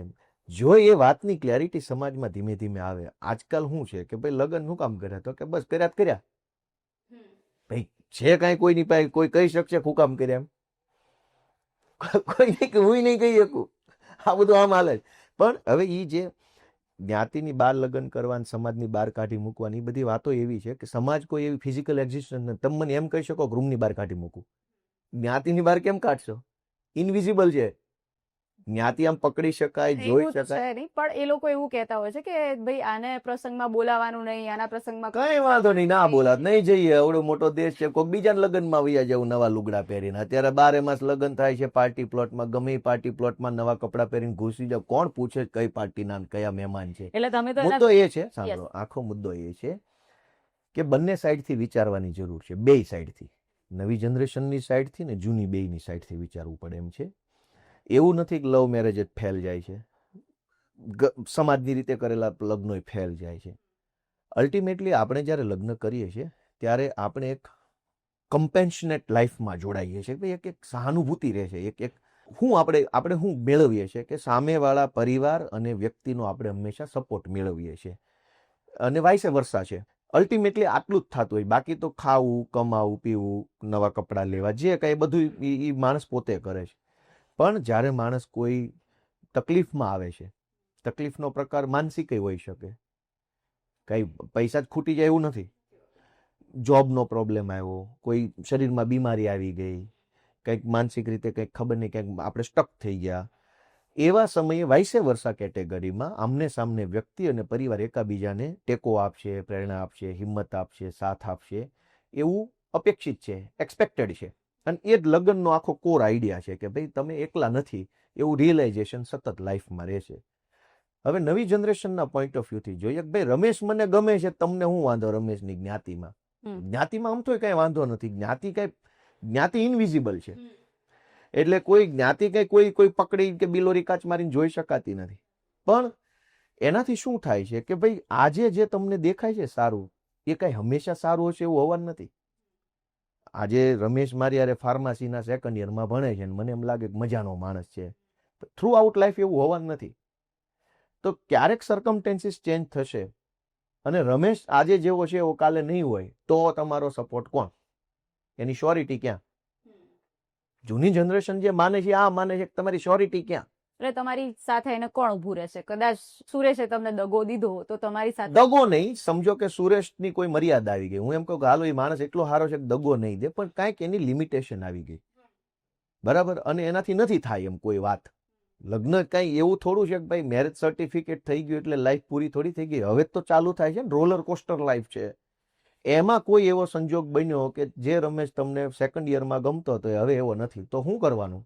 તો રમેશની ઉપર કંટ્રોલિંગ ઓથોરિટી કોણ? એને સમજાવે, મનાવે, ઠપકો આપે, થોડુંક દાબ દબાણ કરી કોણ? તમે તો ઓળખતા નથી, તો હવે ક્યાં જવાનું? આપણે લગ્ન તો એટલે કર્યા હતા કે આપણને ટેકો રહે છે, પણ ટેકો તો છે જ નહીં. બીજો બધો ટેકો છીનવાઈ ગયો આપણો. અને જે વસ્તુ કોલેજ લાઈફમાં કે આપણે સાથે કલીગ તરીકે કામ કરતા હોય, જે રોમેન્ટિક લાઈફ હોય એવી એકચ્યુઅલી તો હોતી જ નથી કોઈની. આપણા મમ્મી પપ્પાની જ નથી. એમ બધા પોતપોતાનું જોઈ લે ખબર પડી જાય કે આમાં રોમેન્ટિક કઈ હોતું નથી. એ તો ઘડીક બધું અરિજીત સિંહના ગીત સાંભળો એટલે ઘડીક એવું લાગે કે દુનિયા બધી એમ આહા હા મજબૂત છે એમ. પછી પાછું એવું નથી. તો જ્ઞાતિ મુદ્દો નથી. મુદ્દો છે કે જ્યારે આવું કંઈ સર્કમટેન્સીસ આવશે ત્યારે તમારી હારે કોણ ઊભા રહે છે એની કોઈ શ્યોરિટી હોતી નથી. એની શ્યોરિટી નથી એટલે આગળ જતા ટ્રબલ પડવાની છે. આ બાજુવાળાનો વિષય છે. આ બાજુવાળા એમ વિચારે છે કે ભાઈ અમે જો આની અંદર ડિસિઝન મેકિંગમાં ઇન્વોલ્વ હોઈએ, આજકાલ તો 100% મા બાપ ઇન્વોલ્વ નથી. ભાઈ છોકરી હોય કે છોકરો હોય એને બધું સગપણ બતાવવામાં નથી આવતું. કેટલા ઓપ્શન્સ આપવામાં આવે છે. પહેલાના જમાનામાં એવું હતું કે ભાભલા જાતા અને ભાભલા હામામું નક્કી કરી નાખતા. ડોસા બધા દેશે. ચંદુભાઈ મગનભાઈ નક્કી કર્યું ચંદુભાઈની છોકરી ને મગનભાઈ છોકરો. છોકરી છોકરાને કઈ ખબર જ નથી અને પરણી જતા ને આખી જિંદગી પતી જતી. આજકાલ તો બધા ઓપ્શન ખુલી ગયા છે ને, તમે મળી શકો છો, વાત કરી શકો. મીડિયાથી બી તમે લોકો કનેક્ટ થાવ છો. તો મા બાપ શું ઈચ્છે છે કે અમારું આમાં ડિસિઝન મેકિંગમાં ઇન્વોલ્વમેન્ટ હોવું જોઈએ. 100% નહીં, up to certain extent. Yes. તો ડિસિઝન મેકિંગમાં હોવાથી શું થાય કે ભવિષ્યમાં કોઈ કોન્સિક્વન્સીસ આવશે, કોઈ તકલીફો આવશે, કોઈ મુશ્કેલી આવશે, તો અમે પાછા એમાંય તમને ડિસિઝન મેકિંગમાં સપોર્ટ કરશું. શું કામ? એ એવો આગ્રહ હું કામ રાખે છે કે એ એક અવડી મોટી જિંદગી જીવીને આવ્યા છે, કેટલું બધું ડિસિઝન મેકિંગ કરીને આવ્યા છે. માણસનું ડિસિઝન પરફેક્ટ ક્યારે આવશે? જ્યારે એને હજારો ડિસિઝન મેકિંગ કર્યા હોય ત્યારે એનું ડિસિઝન પરફેક્ટ આવવા લાગે. જેની ઉંમર 19, 20, 22 વર્ષ છે એને એના જીવનમાં બહુ મેજર નિર્ણયો લીધા ન હોય, મેજર ઘટનાઓ જોઈ ન હોય. સ્વાભાવિક છે કે એક આકર્ષણ હોય અને છોકરો સારો હોય, કદાચ આપણે કઈ બધા ખરાબ જેવું માનતા નથી, પણ ડિસિઝન મેકિંગ કેટલા બધા કરવાના છે. રાજકારણમાં હું છું તો અમે રોજ કેટલા નિર્ણય લેતા હોય. બોલવું છે, નથી બોલવું, બાંધવું છે, નથી બાંધવું, પત્ર લખવો છે, નથી લખવો, ઝઘડો થઈ ગયો, જાવું છે. હજારો નિર્ણય લેતા લેતા લેતા લેતા માણસ એક સારો નિર્ણય લેવાની કેપેસિટીમાં આવી જાય, based on their past experience. એટલે મા બાપ એવી આશા રાખે છે ભલે કરો પણ જરાક અમને એમાં કન્સલ્ટ કરો, અમે તમને એમાં best of the best advice આપીશું. અને કોઈ કેસ સિનારીઓમાં બેસ્ટ એડવાઇસ ન પણ હોય માતા પિતાની, એવું બને. બધું જ બ્લેક એન્ડ વ્હાઇટ નથી હું માનતો, પણ બાય એન્ડ લાર્જ માતા પિતાની ડિસિઝન લેવાની એની અંદર એક મોટી એક્સપિરિયન્સ છે. એટલે એવું ઈચ્છે છે કે ભાઈ આમાં અમને તમે કન્સલ્ટ કરો. કન્સલ્ટેશન પછી થાય તો ભવિષ્યમાં એનો તમને ટેકો રહે. ધારો કે તમે, અને બીજું જ્ઞાતિનો મુદ્દો નથી. તમે હજી એક વસ્તુ સમજો, ઇન્ટરેસ્ટિંગ છે કે ભાઈ આપણી માનવ જીવનની શરૂઆત થઈ ત્યારે માણસ એક ગ્રુપમાં રહેવા ટેવાયેલો છે. Group, identified group. આ ભારતમાં આપણે જ્ઞાતિ કહીએ છીએ, પણ અધરવાઇઝ એ માણસ એક ગ્રુપમાં રહે છે. માનો તમે ફાર્મસી કરો ને તો તમે ફાર્માસિસ્ટોના ગ્રુપમાં જુઓ. તમારા વોટ્સએપની અંદર તમને એન્જિનિયર નહીં હોય, સિવિલ એન્જિનિયરો જલ્દી ઓછામાં. શું કામ? કેમ કે એક આપણે આપણા પ્રકારના માહોલમાં રહેવા, એની અંદર કમ્ફર્ટ હોઈએ, એની અંદર આપણે એક કહેવાય ને કે બહુ ઇઝી વેમાં આગળ વધી શકતા હોઈએ છીએ. વાતો મેળ ખાતી હોય, પછી આપણું અપબ્રિંગિંગ એ લેવલનું થયું હોય. તમે જે ભણો છો એવા જ ગ્રુપમાં કેમ રહો છો? જ્ઞાતિ તો શું છે કે રાજનીતિને કારણે વિવાદનો વિષય થઈ ગયો છે. વકીલ કેમ વકીલ આરે જ કોન્ટેક્ટમાં વધારે હોય? એક વકીલની લાઈફમાં સૌથી વધુ ફ્રેન્ડ કોણ હોય? ડોક્ટર હોય કે વકીલ હોય? વકીલ જ હોય. રેન્ડમ કેસમાં બધું જ હોય. યસ, પણ મોસ્ટલી વકીલ હોય. તો આપણે એક ક્લાસમાં રહેવા માટે આપણે સર્જાયેલા માણસો હોય મનોવૈજ્ઞાનિક રીતે. એટલે એમાં એવા પ્રકારના ક્લાસમાં રહ્યો તો કમ્ફર્ટ રહ્યો, એવા પ્રકારના ક્લાસથી તમે મોટિવેટેડ રહ્યો છો, એવા પ્રકારના. એટલે હું એમાં જ્ઞાતિનો એંગલ નથી જોતો. તો આ જે બે મુદ્દાની હું વાત કરી રહી છું એ તમને ખબર જ હશે હું કોની વાત કરી રહી છું. એવું તો કેમ ખબર પડે? તમે કહો તો તમારા મનને અમને ખબર પડવા માંડે તો. કિંજલ દવે અને આરતી સાંઘાણીની વાત કરી રહી છું. તો એ બંને જણાએ લવ મેરેજ પોતાના પાત્ર જાતે ડિસાઈડ કરેલા છે. એટલે સમાજ જેને લવ મેરેજ કહે છે ને, એકચ્યુઅલી એમાં એવું છે કે મને પૂછ્યા વગર કર્યા ને ઈ મેરેજ એમ. પછી એમાં પ્રેમ હોય કે ન હોય એ પ્રશ્ન નથી. અને પ્રેમ તો કેવું છે, એ તો લાંબા ગાળે ખબર પડે, તાત્કાલિક ન ખબર પડે. ભાઈ અમે આ બધી ઉંમર ગુજારી ચૂક્યા, સમજો ભાઈ. અમે એક વખતે ટીનેજ હતા, આજકાલ કઈ ગઢો નથી થઈ ગયો, વાળ ધોળા થયા છે એ અલગ વાત છે, હું જુવાન છું. ના, યુવા નેતા છો તમે. એવું કઈ હોતું નથી. અમારાથી યુવા નેતા રાહુલ ગાંધી હજુ છે, હા. એટલે ઘણા યુવાનો જો આ દેશમાં છે. મુદ્દો શું છે કે જેને આપણે પ્રેમ લગ્ન કહીએ છીએ, એકચ્યુઅલી પ્રેમ લગ્ન છે કે કેમ? કેમ કે પ્રેમ ક્યારે ખબર પડે છે, તમે સમજો કે માણસ 10, 20, 25 વર્ષ સાથે જીવી જાય ને, પછી એની એટલું બધું રિયલાઇઝેશન આવે બીજા માણસની હાજરી અને ગેરહાજરીનું. એ કેટલાક પતિ પત્નીઓ આપણા મા બાપની ઉંમરના હોય ને ફીલ કરતા હોય, મમ્મી ઘરે ન હોય ને તો પપ્પાનો ચહેરો દેખાય. તો એ તો તમે બહુ લોંગ ટર્મ પ્રેમ જનરેટ થતો હોય છે. પણ આમાં એટલા બધા મુદ્દાઓ છે કે આમાં કઈ સીધે સીધું કહી દેવું ને જરાક અઘરું છે, કેમ કે વિષય એટલો બધો જટિલ છે, એટલો આસાન નથી. રોડની વાતમાં મેં તમને કેમ કીધું, કૌભાંડ છે, આ જટિલ વિષય છે. મારે ખાલી એટલું જાણવું છે કે તમને શું લાગે છે કે સમાજે આવું કરવું જોઈએ આ દીકરીઓ સાથે? કારણ કે દીકરીઓ પણ એમના સમાજની જ છે, એમની સાથે જ સમાજમાં રહીને મોટી થઈ છે, સમાજનું આટલું મોટું નામ કર્યું છે. કદાચ કોઈ આરતીને આરતી તરીકે નહીં પણ આરતી સાંઘાણી તરીકે ઓળખે છે, કિંજલને કિંજલ નહીં પણ કિંજલ દવેના નામથી ઓળખે છે. તો જ્યારે દીકરીઓ આપણા સમાજની હોય ને આપણા સમાજની દીકરીઓ આટલું મસ્ત નામ કરતી હોય, આખી દુનિયામાં ડંકો વગાડતી હોય, તો એણે ખાલી એક એનું પસંદગીનું પાત્ર નક્કી કરી લીધું, એમાં એણે શું ખોટું કર્યું? તમને લાગે છે કે સમાજે આવી રીતે એનો વિરોધ કરવો જોઈતો હતો? નહીં, એટલે જો સમાજ આપણે જ્યારે કહીએ છીએ ને ત્યારે એકચ્યુઅલી આપણે કોને સમાજ કહીએ છીએ? એટલે મોસ્ટલી તો મને એવું લાગે છે કે જે એના આગેવાનો હોય છે એ લોકો નિર્ણયો લેતા હોય છે, અને એ નિર્ણયો પછી આગળ આપણે વહેવાતા હોય છે કે ભાઈ મેં 5 જણાએ ભેગા મળીને કમિટીએ કે આણે આ ડિસિઝન લીધું છે અને હવે અમે જાહેર કરીએ છીએ કે આ લોકો અમારા સમાજમાં નથી, કે આની સાથે કોઈ વ્યવહાર રાખવો નહીં, જો વ્યવહાર રાખશો તો અમે તમારી સાથે કોઈ વ્યવહાર નહીં રાખીએ. એવી રીતે કદાચ આખી આ પ્રોસેસ ચાલતી હોય છે. સમાજ આપણે જેને કહીએ ને ત્યારે હા. હંમેશા કેટલાક આગળ પડતા લોકો જેમાં હોય છે. આખો સમાજ, એક સમાજની સંખ્યા 3 લાખ લોકોની હોય છે, 3 લાખ લોકો ક્યારેય ઇન્ટરફિયર કરતા નથી કોઈ બાબતમાં. એટલે જેને સમાજ કહીએ છીએ એ લોકો કંઈક ને કંઈક રીતે જાહેર જીવન સાથે જોડાયેલા માણસો હોય છે, યા તો સામાજિક યા તો રાજકીય રીતે. એટલે એમના ઓપિનિયનો જે છે એમાં રાજનીતિનું તત્વ ઇન્ફ્લુઅન્સ કરતું હોય. 100% સમાજનું તત્વ ન હોય, રાજનીતિનું તત્વ હોય, પોતાના પર્સનલ એમ્બિશનોનું તત્વ હોય, પોતાની ઓથોરિટી ઓછી થઈ જશે સમાજમાં, એવો એક બધો ભાવ આવતો. એટલે મેં તમને કીધું કે આ વિષયમાં એટલું બધું જટિલ બાબત છે.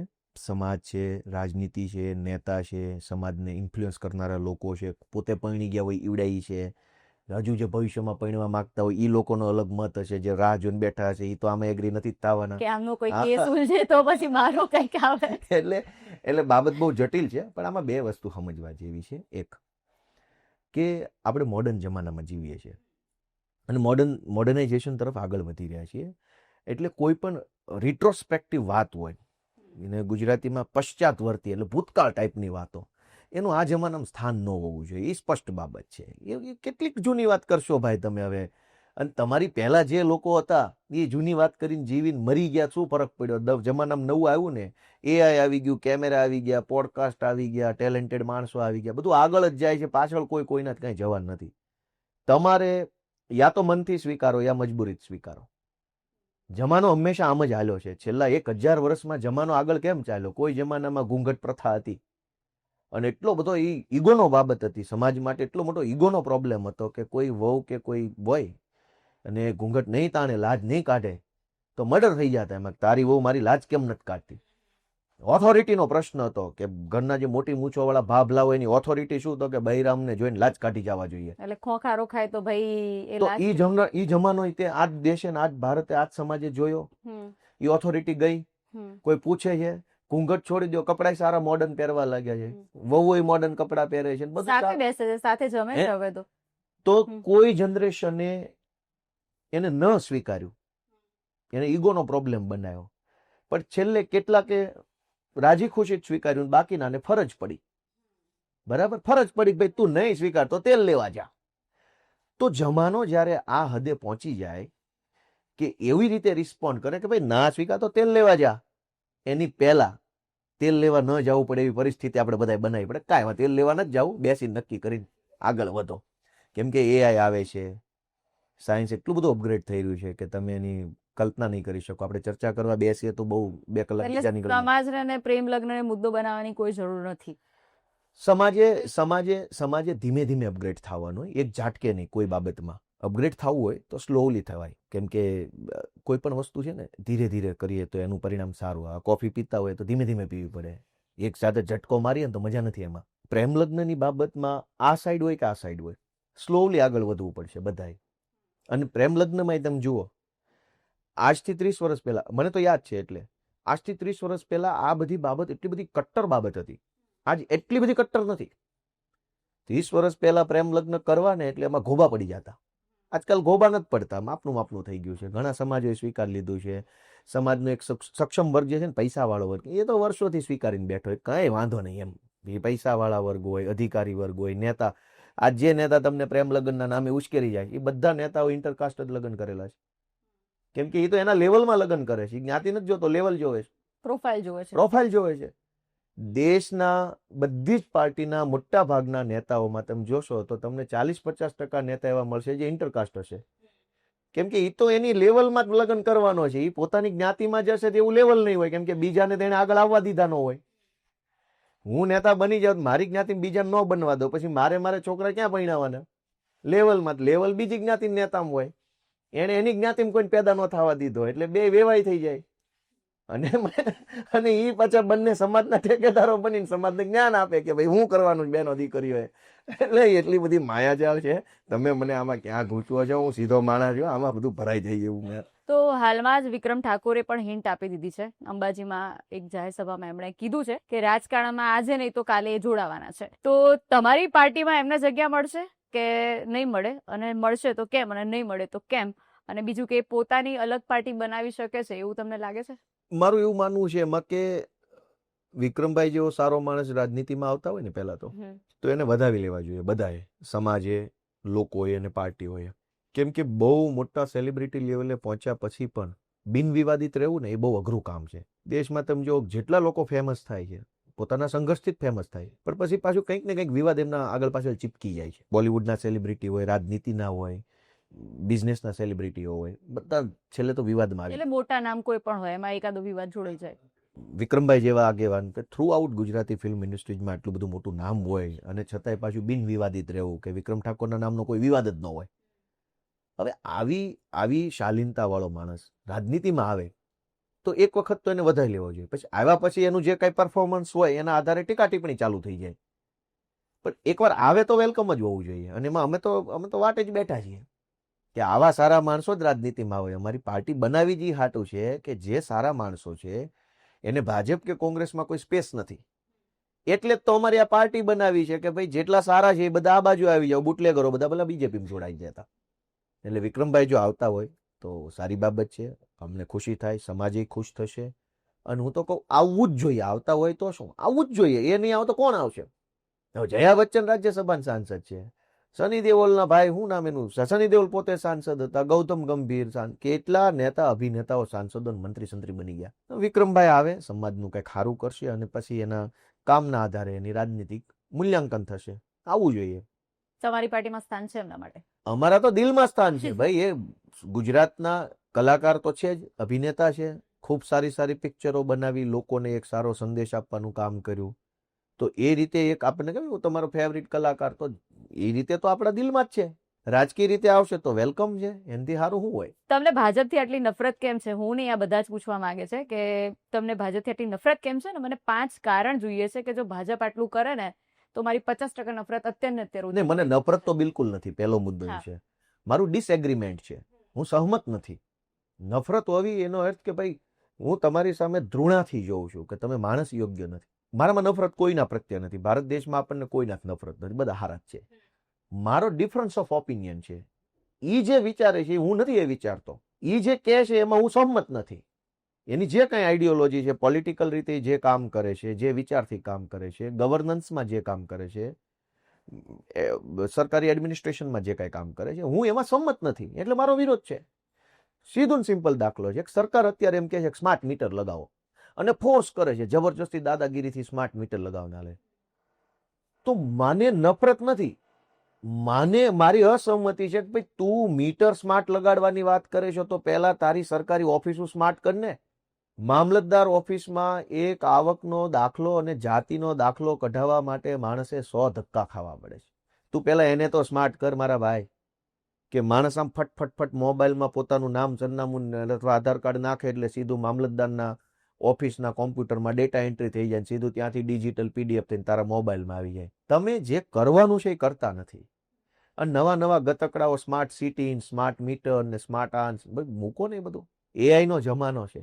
AI ને ખાલી એમ કહો, ખાલી 3 પ્રોમ્પ્ટ આપો ને, ત્યાં કેટલું બધું વિડીયો બનાવી દે, રીલ બનાવી દે, ફોટા બનાવી દે, આવું કરી દે છે AI. તો સરકાર આપણું એટલું કામ નહીં કરી દે? નાનામાં નાના કામ માટે માણસને એટલો બધો લાચાર બનાવવામાં, જેમ કે જાતિનો દાખલાનું ઉદાહરણ આપું. ગુજરાત સરકારમાં તાલુકા પંચાયત અને મામલતદાર ઓફિસો જાતિના દાખલા કાઢી આપવાની વ્યવસ્થા છે. શેના આધાર કાઢી આપે છે? જાતિનો દાખલો નીકળે કે SC ST OBC પટેલ બ્રાહ્મણ કોળી લુહાણા જે કાંઈ હોય, એ દાખલો કોણ કાઢે? મામલતદાર. કેવી રીતે કાઢે છે? એ કેવી રીતે નક્કી કરે છે ગોપાલભાઈ જાતિ કઈ? એમ એના પપ્પાનું ને બધાનું ડોક્યુમેન્ટ, જે હોય, લિવિંગ સર્ટિફિકેટ. માત્ર જાતિનો અલગથી કોઈ દાખલો નથી. હમ. ગોપાલભાઈ પોતાનું લિવિંગ સર્ટિફિકેટ આપે એટલે મામલતદાર એમાં જોવે ગોપાલભાઈની જાતિ X છે એટલે X નામનો દાખલો કાઢી દીધો. પછી તો લિવિંગ સર્ટિફિકેટમાં શું વાંધો છે? એ સરકારે કાઢી આપ્યું છે, આ સરકારે કાઢી આપ્યું, તો શું કામ લપ કરાવો છો મારી પાસે? બે કેમ માંગો છો એમ? એકેય દાખલો આપણા ઘરે નથી બનતો. જાતિનો કે આવકનો કે કેરેક્ટરનો કોઈ દાખલો આપણા ઘરે ફેક્ટરી નથી બનતો. સરકારની એક ઓફિસમાં કાગળ લાવો ને બીજીમાં આપો, બીજીમાંથી ત્રીજીમાં આપો ને એમ દાખલા બધા બને છે. સરકારી શાળામાંથી લિવિંગ સર્ટિફિકેટ લાવો એટલે તમારે મામલતદારમાં જાતિનો દાખલો નીકળે. મામલતદારમાં જાતિનો દાખલો લઈને તમે કલેક્ટરમાં આપો એટલે તમને સ્કોલરશિપ મળે. એ સ્કોલરશિપની પૈસા તમે બેંકમાં ભરો એટલે તમને ઓલો દાખલો. બધું સરકારનું જ છે. તો મને શું કામ ગોકે ચડાવો છો? તો ભાજપની સરકારથી અમારે કોઈ નફરત, શું કામ નફરત હોય? અમારું અસહમતિ છે કે તમે આ બધા કામ ધંધા શું કામ કરો છો? તમારી પાસે ઘણું સારું થઈ શકે એમ છે. દુનિયાભરના દેશો રોડ બનાવે છે, દુનિયા આખામાં રોડ નથી તૂટતા, ગુજરાતમાં કેમ તૂટી જાય છે? તો તમે જાઓ છો વિદેશોમાં, આટા ટલ્લા મારવા જાઓ છો તો ત્યાંની સરકારોને, અધિકારીઓને પૂછી લો ને, કાકા તમે કયા મટીરિયલના રોડ બનાવો છો ને કયા મશીન વાપરો છો? તો એક વખત લઈ આવો એ મટીરિયલને, રોડ મશીન અહીંયા, એટલે તૂટતા તો બંધ થાય. તમે રોડ બનાવો અને 3 મહિનામાં તૂટી જાય છે. પછી થીંગડા. તો ભાજપથી નફરત શું કરવાની? અમારી તો અસંમતિ છે કે આ ધંધા શું કામ કરો છો તમે? તમે બધા જ ભાજપના નેતાઓ વિદેશ જાય છે, વડાપ્રધાન તો કેટલી વખત જાય. તો અમેરિકામાં, ઓસ્ટ્રેલિયામાં, દુનિયાના જે દેશમાં સૌથી સારા રોડ હોય એની સરકારને પૂછો ને કે બાપા આમાં શું માલ વાપર્યો છે તમે? રેતી, કપચી, સિમેન્ટ, કઈ ટેકનોલોજી શું વાપરી છે? અને જે કઈ એને વાપર્યું એ લઈ આવો આવ્યું ભાડે અને બનાવો રોડ ગુજરાતના એક વખત, ભલે 20 વર્ષ સુધી હાલતા રોડ. એવું નથી કરતા. અને પબ્લિકને કાયમ ને કાયમ લાચાર રાખવાની, રોડ માટે લાચારી કરવાની, દાખલા માટે પબ્લિક બચારી હાથ જોડીને જ ઊભી હોય. મુદ્દો કમ્પ્લીટ જ નથી થતો. એટલે અમારી ભાજપ સાથે અસહમતિ છે. ભાજપ સાથે અમારો વાંધો એ વાતનો છે કે તમે ખોટા કામ કરો છો. નફરત શું કામ કરવી જ જોઈએ ભાઈ? નફરત કરવામાં મારી એનર્જી બાળવી પડે. હું ભાજપ એ લાયક નથી હું એની પાછળ મારી ઉર્જા બગાડું. હું બીજા 5 કામમાં નો ઉર્જા બગાડું, ગિટાર બીટાર નો શીખું. ભાજપની બળતરા મારે શું કરવી? તો તમારો ટોટલ પગાર શું છે અને એ તમે હવે શેમાં ખર્ચ કરો છો? કારણ કે જે ભાજપના ધારાસભ્યોનો એ અમારો છે, અમને કઈ કોઈ વધારે આપતું નથી. ઓછો નથી આપતા? નહીં, જાહેર જીવનનું કામ એવું ના ઓછો તો હું સરકારી છે, પણ મુદ્દો એ નથી. મુદ્દો એ છે કે જાહેર જીવનમાં વાસ્તવિક રીતે જેણે લોકોની સેવા કરવી હોય, ઉપયોગી બનવું હોય તો ઘણો ખર્ચો છે. પણ જેને સ્ટન્ટ મારવા હોય છે, કામ નથી કરવું ખાલી, તો કઈ આ પગારની જરૂર નથી. મારી અત્યારે વિસાવદર, ભેસાણ અને જુનાગઢ 3 ઓફિસ ચાલુ છે. 3 ઓફિસમાં સ્ટાફ બેસે, એનું ભાડું, લાઇટ બિલ, ચા પાણીનો ખર્ચો, સ્ટાફનો પગાર, હું ડ્રાઈવર રાખું છું, ગાડીઓ લઈને બધા ગુજરાતભરમાં જ્યાં કંઈ કાર્યક્રમમાં જવું પડે ત્યાં જતો હોઉં, ડીઝલ બધું, રાત રોકાતા હોય કંઈક હોટલમાં, રેસ્ટોરન્ટમાં, સર્કિટ હાઉસોમાં જમતા હોય, ખર્ચો તો એટલો બધો થતો હોય. સામે સરકારી પગાર તો સરકારી પગારથી તો શું થાય કે હવે ભાઈ ઠીક, હવે બધું જો આ બધું આ લેવલે કામ કરવું હોય તો મારી 3 ઓફિસ ચાલુ છે ધારાસભ્યની. કયા ધારાસભ્ય? તો બધા જ વિસ્તારમાં ઓફિસ ખોલી હોય. તમે ગુજરાતમાં ભાજપના જેટલા ધારાસભ્યો છે એને પૂછો કે તમારા મત વિસ્તારમાં તાલુકા કેટલા છે, મતલબ સેન્ટર કેટલા છે, અને સેન્ટર વાઇઝ ઓફિસ કેટલી છે? ક્યાંય કશું નહીં હોય. સિંગલ ઓફિસ હોય તો હોય કદાચ, નહીં તો નાય હોય. તો જેને કંઈ કરવું જ નથી એને તો 1.5 લાખ રૂપિયાનો પગાર મળે તો એ વધારે છે, અને જેને કંઈક કરવું છે એને તો ખર્ચો જેટલો કરે એટલો ઓછો છે. નહીં, ઓછો પડે પગાર એટલો. એમ ગોપાલ ઇટાલિયા એક પોલીસ હતા, પછી વકીલ બન્યા, અને એ સમયની કઈ વાત છે જ્યારે તમને એવું લાગ્યું કે હવે ભાઈ સરકારની સામે પડવાનો સમય આવી ગયો છે, હવે આ બધું ખેંચાય એમ છે નહીં, એક સામાન્ય માણસ તરીકે હવે આપણાથી આગળ નહીં વધી શકાય, હવે સરકારની સામે પડીને કંઈક કરીને જ કરવું પડશે, એમની સત્તામાં આપણે આવવું પડશે? પિન પોઈન્ટ ઘટના ન હોય, સિક્વન્સ ઓફ ઇવેન્ટ હોય. એક ઘટના બની, બીજી બની, ત્રીજી બની, ચોથી બની, અને પછી કેટલી બધી ઘટના બની ને પછી તમારા મગજની અંદર એનો પ્રભાવ ઉભો થયો. પહેલી વખત જરાક દુઃખ લાગ્યું, બીજી વખત થોડુંક વધુ લાગ્યું, ત્રીજી વખત એનાથી વધુ લાગ્યું, અને ફાઇનલી પછી એક પોઈન્ટ ઉપર તમે આવીને ઊભા રહ્યા કે જેથી તમે કહો ભાગો. એટલે કોઈ એક ઘટના ઉપર ચર્ચા ન થાય. પણ એવું ખરું, જ્યારે હું પોલીસમાં હતો ને ત્યારે એક વિચાર મને કાયમ આવતો કે ચારો તરફ બેફામ દારૂ વેચાતો હતો. પોલીસ સ્ટેશનમાં બધાને ખબર, PI, ACP, DCP, D staff, બધાને, કોઈ માણસને ખબર ન હોય એવું નહોતું. બધાને બધી ખબર હતી, કઈ ગલીમાં, કયા થાંભલા પાસે, કઈ દુકાન પાસે, કઈ બાઈ, કયો ભાઈ વેચે છે, એના માણસો, એનો સ્ટાફ કેટલો છે બુટલેગરનો, એ સ્ટાફ શું કામ કરે છે, માલ ક્યાં છે, બધાને બધી ખબર હોય છે. હું હતો ત્યારની વાત. પછી શું થાય કે બે પોટલી મારીને કોઈ પણ માણસ પકડાય તો પોલીસ એને મારે ને જેલમાં પૂરે ને કોર્ટમાં લઈ જાય ને 151 કરીને 2-4 દિવસ એને લબડાવે ને એનો પરિવાર હેરાન થાય ને ધક્કે ચડી જાય. તો મને સતત એવું થતું કે ભાઈ વેચાય છે તો પોલીસને ખબર છે, તો પીનારાને મારવાની ક્યાં વાત જ આવી? બધું તમને ખબર જ છે ક્યાં વેચાય છે, તો પછી બે પોટલી કોક મારી ગયો એને શું કામ મારવો જોઈએ, એને શું કામ જેલમાં પૂરવાની વાત છે, એને શું કામ તમારે કોર્ટ કચેરી, એના બૈરા છોકરા હેરાન થાય, 2 દિવસ પેલો માણસ આખો પોલીસ કોર્ટના ધક્કે ચડી જાય એટલે પાછળ એના બૈરા પરિવાર ને ગરીબ માણસ હોય ને 2-5 હજારનો વકીલનો ખર્ચો આવે. 20 રૂપિયાની પોટલી પીવે ને વકીલનો ખર્ચો કદાચ કોઈમાં 500, કોઈમાં 2000, કોઈમાં 5000 ખર્ચો આવે, જેવો માણસ જેવો કેસ. તો હવે 25-50 રૂપિયાની પોટલી પી જાય ને વકીલનો ખર્ચો 5000, એવું શું કામ? તમને ખબર જ છે ક્યાં વેચાય, અને મને ખબર હતી. ભાઈ અમે તો કોન્સ્ટેબલ શું કરી લેવાના, કોન્સ્ટેબલ ની શું શક.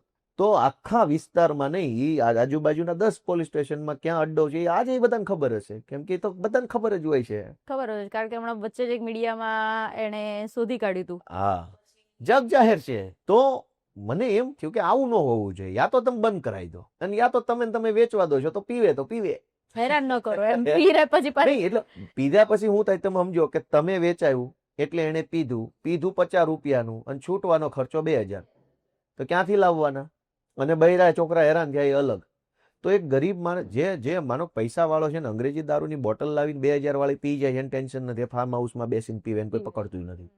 જે ગરીબ પોટલી પી જાય છે, બરાબર છે, પછી એનો પરિવાર બીજી રીતે બહુ હેરાન થાય છે, આર્થિક રીતે ભાંગી જાય છે. 2-4 કેસ થઈ જાય એટલે ભાંગી પડે માણસ. એનું રોટેશન જ 1000 રૂપિયાનું ન હોય. 10 દિવસનું 15 દિવસનું જે ફેમિલી રોટેશન હોય પૈસાનું સર્કલ, એ 2000 રૂપિયાનું રોટેશન ન હોય. તો શું કામ આ ધંધો કરવાનો? ગરીબ માણસને હેરાન કરવાનો, જેલો ઓવરફ્લો થઈ જાય. હવે માનો કે કેટલાય ગરીબોને પકડી લે પોલીસ 2 પોટલીના કેસમાં, જેની પાસે જામીન કરાવવાના પૈસા, વકીલ રાખવાના પૈસા નો, એ બધા જેલમાં રહે. જેલોની અંદર કમસે કમ 1000-2000 માણસો એવા હોય જેની પાસે પૈસા નથી એટલે જેલમાં. બાકી માનો કે વકીલ રાખવાના પૈસા હોય તો 1 કલાકમાં છૂટી જાય એવો કેસ હોય. હવે 1 કલાકમાં છૂટતો નથી, કેમ કે એની પાસે પૈસા નથી. જેલની અંદર ઓવરફ્લો થઈ ગયું છે. 100 લોકોની કેપેસિટી વાળી જેલમાં 1200 લોકો મૂક્યા હોય. ખાવાનો ખર્ચો એને સાચવવાનો ખર્ચો, ઓલો માણસ હેરાન થાય. કોર્ટોની અંદર વર્ષો સુધી આવા ફાલતુ કેસો હાલ્યા કરે, જજનો સમય બગડે, સરકારી વકીલનો સમય બગડે, ને એમાં મહત્વના કેસો ચૂથાઈ જાય. પોલીસ ધારો કે દેશી પોટલી પી જવાના વર્ષે 5000 કેસ કરે તો કોર્ટમાં હાલવાના તો ખરા, તો જજનો સમય નહીં બગડે, સરકારી વકીલનો સમય નહીં બગડે, પોલીસ એના ટાઈમે મુદ્દતે હાજર નહીં રહેવું પડે, વકીલો બધો જ સમય બગડે. ખાલી 20 રૂપિયાની પોટલીમાં આખું સરકારી તંત્ર ટાઈમપાસ કરે, અને પૈસા તો પાછા પોલીસ કમાઈ ગયા, નેતા કમાઈ ગયા, જજે તો ટાઈમપાસ કરવાનો. જજ પાસે બળાત્કારનો કેસ હોય, આખા વર્ષમાં એક અદાલતમાં દાખલા તરીકે બળાત્કાર કે છેડતીના 100 કેસ આવ્યા હોય, પીધેલાના 2000 કેસ હોય, અને દારૂ પીને ગાળાગાળી મારામારી કરવાના બીજા 2000 કેસ હોય. એટલે 4000 કેસ નકામા, અને 100 કેસ જે ખરેખર જેની અંદર નિર્ણય કરવો જોઈએ, ન્યાય, એ કેસ દબાઈ જાય. એમાં તારીખ પે તારીખ થાય, ઓલામાં ટાઈમ પાસ થાય, આખું સરકારી તંત્રની સમય બરબાદી થાય, પૈસા બગડે, સમય બગડે, માનસિક રીતે બધું તણાવ ઉભો થાય આખો સરકારી તંત્રમાં. શું મતલબ છે? એટલે આ બધું જયારે મેં નજીકથી જોયું કે આમ થોડું હોય, આ બધું ભગવાન ભરોસે તંત્ર, તો મને એમ થયું કે હાલો ભાઈ રાજનીતિમાં જઈએ ને કઈક કોશિશ કરશું, થાય તો ઠીક છે, નહીતર આપણે ક્યાં કઈ એવા મહાન હસ્તી તરીકે પેદા થયા હતા કે અફસોસ કરવો. કોશિશ કરીએ તો અમે આવ્યા કોશિશ કરવાની, કરીએ છીએ કોશિશ, જેટલે સુધી અમારું તીર જાય એટલે સુધી. બીજા લોકો ભેગા કરશો, ગોપાલ ઇટાલિયા, બીજા જે તમારી સાથે આવી રીતે આ જ કામમાં બધાને હારે રાખીને સમજાવશું, જો ભાઈ આ વિચાર છે અમારી પાસે, મેં તમને કીધું તો તમે નહીં કંઈક વિચાર્યું હોય, એમ બધાને અમે કહેશું. હવે વિચાર છે, જેને વ્યાજબી લાગશે એ ભેગા આવશે. હાર્દિક પટેલ અને ગોપાલ ઇટાલિયા પાટીદાર આંદોલનમાં ખુલ્લેઆમ એવું કહેતા હતા કે ભાજપ મુક્ત ગુજરાત અથવા તો ભાજપને હરાવો, જે તે સમયની વાત છે. સાથે સાથે હવે તમે કામ કરી નથી રહ્યા, તમે ઓપોઝિટ કામ કરી રહ્યા છો, તો એ મિત્રતા જે એ સમયે સ્ટાર્ટ થઈ હતી એ અત્યારે છે ખરી? એટલે મિત્રતામાં શું હોય, કદાચ મને તો કઈ હામાં મળવાનું થયું નથી. હું ધારાસભ્ય બન્યો એ પછી મારે ને એને કઈ ચાર આંખ થઈ નથી અચ્છા. કે કઈ મળવાનું થયું નથી કે એવો કઈ ફોન ઉપર રામ રામ શ્યામ શ્યામ કરવાનું કઈ સિસ્ટમ નથી. અને બીજેપીના હાર્દિક સિવાય નહીં, બીજેપીના જે માણસો એ તો અમારાથી આગા જ રહે, નહીં તો ટિકિટો કપાઈ જાય, હોદ્દા કપાઈ જાય, કાં તો ગોપાલની હારે ભળેલો છે, એટલે એમાં અમારથી બચતા રહે, એટલે અમને અમથી કોઈ હામું ન મળે. તો જ્યારે એ ભાજપમાં જોડાયા, તમારી સાથે હતા, અને પછી એ ભાજપમાં જ્યારે તમને ખબર પડી કે ભાઈ હાર્દિક પટેલ ભાજપમાં જોડાઈ ગયા છે, પહેલા તો કોંગ્રેસમાં જોડાયા હતા, પછી ભાજપમાં જ્યારે જોડાયા, ત્યારે તમને શું વિચાર આવ્યો હતો કે તમે તો હાર્દિકભાઈને સાથે કામ કર્યું હશે આંદોલનમાં ને એમાં, પછી એકાએક એ ભાજપમાં જોડાઈ ગયા, ત્યારે તમે શું વિચાર્યું? એમાં શું વિચારવાનું હોય, એને વિચાર્યું ને એને કર્યું ને પબ્લિક વિચારે કે આનું શું કરવું. હું તો તે દિવસે ક્યાંય પિક્ચરમાં જ નહોતો, હું રાજનીતિમાં નહોતો. એ વખતે આંદોલન પૂરું થઈ ગયું એટલે આંદોલનમાં નહોતો. એક હાવ સામાન્ય મામૂલી ઓર્ડિનરી જિંદગી જીવીને ખૂણામાં વોટ્સએપમાં ન્યૂઝ જોતા હોઈએ. એમાં મારે વિચારવાનું શું? વિચારે એ પોતે, એને લેનારી ભાજપ પાર્ટી ને જનતા બધા વિચારે કે આનું કરવું શું.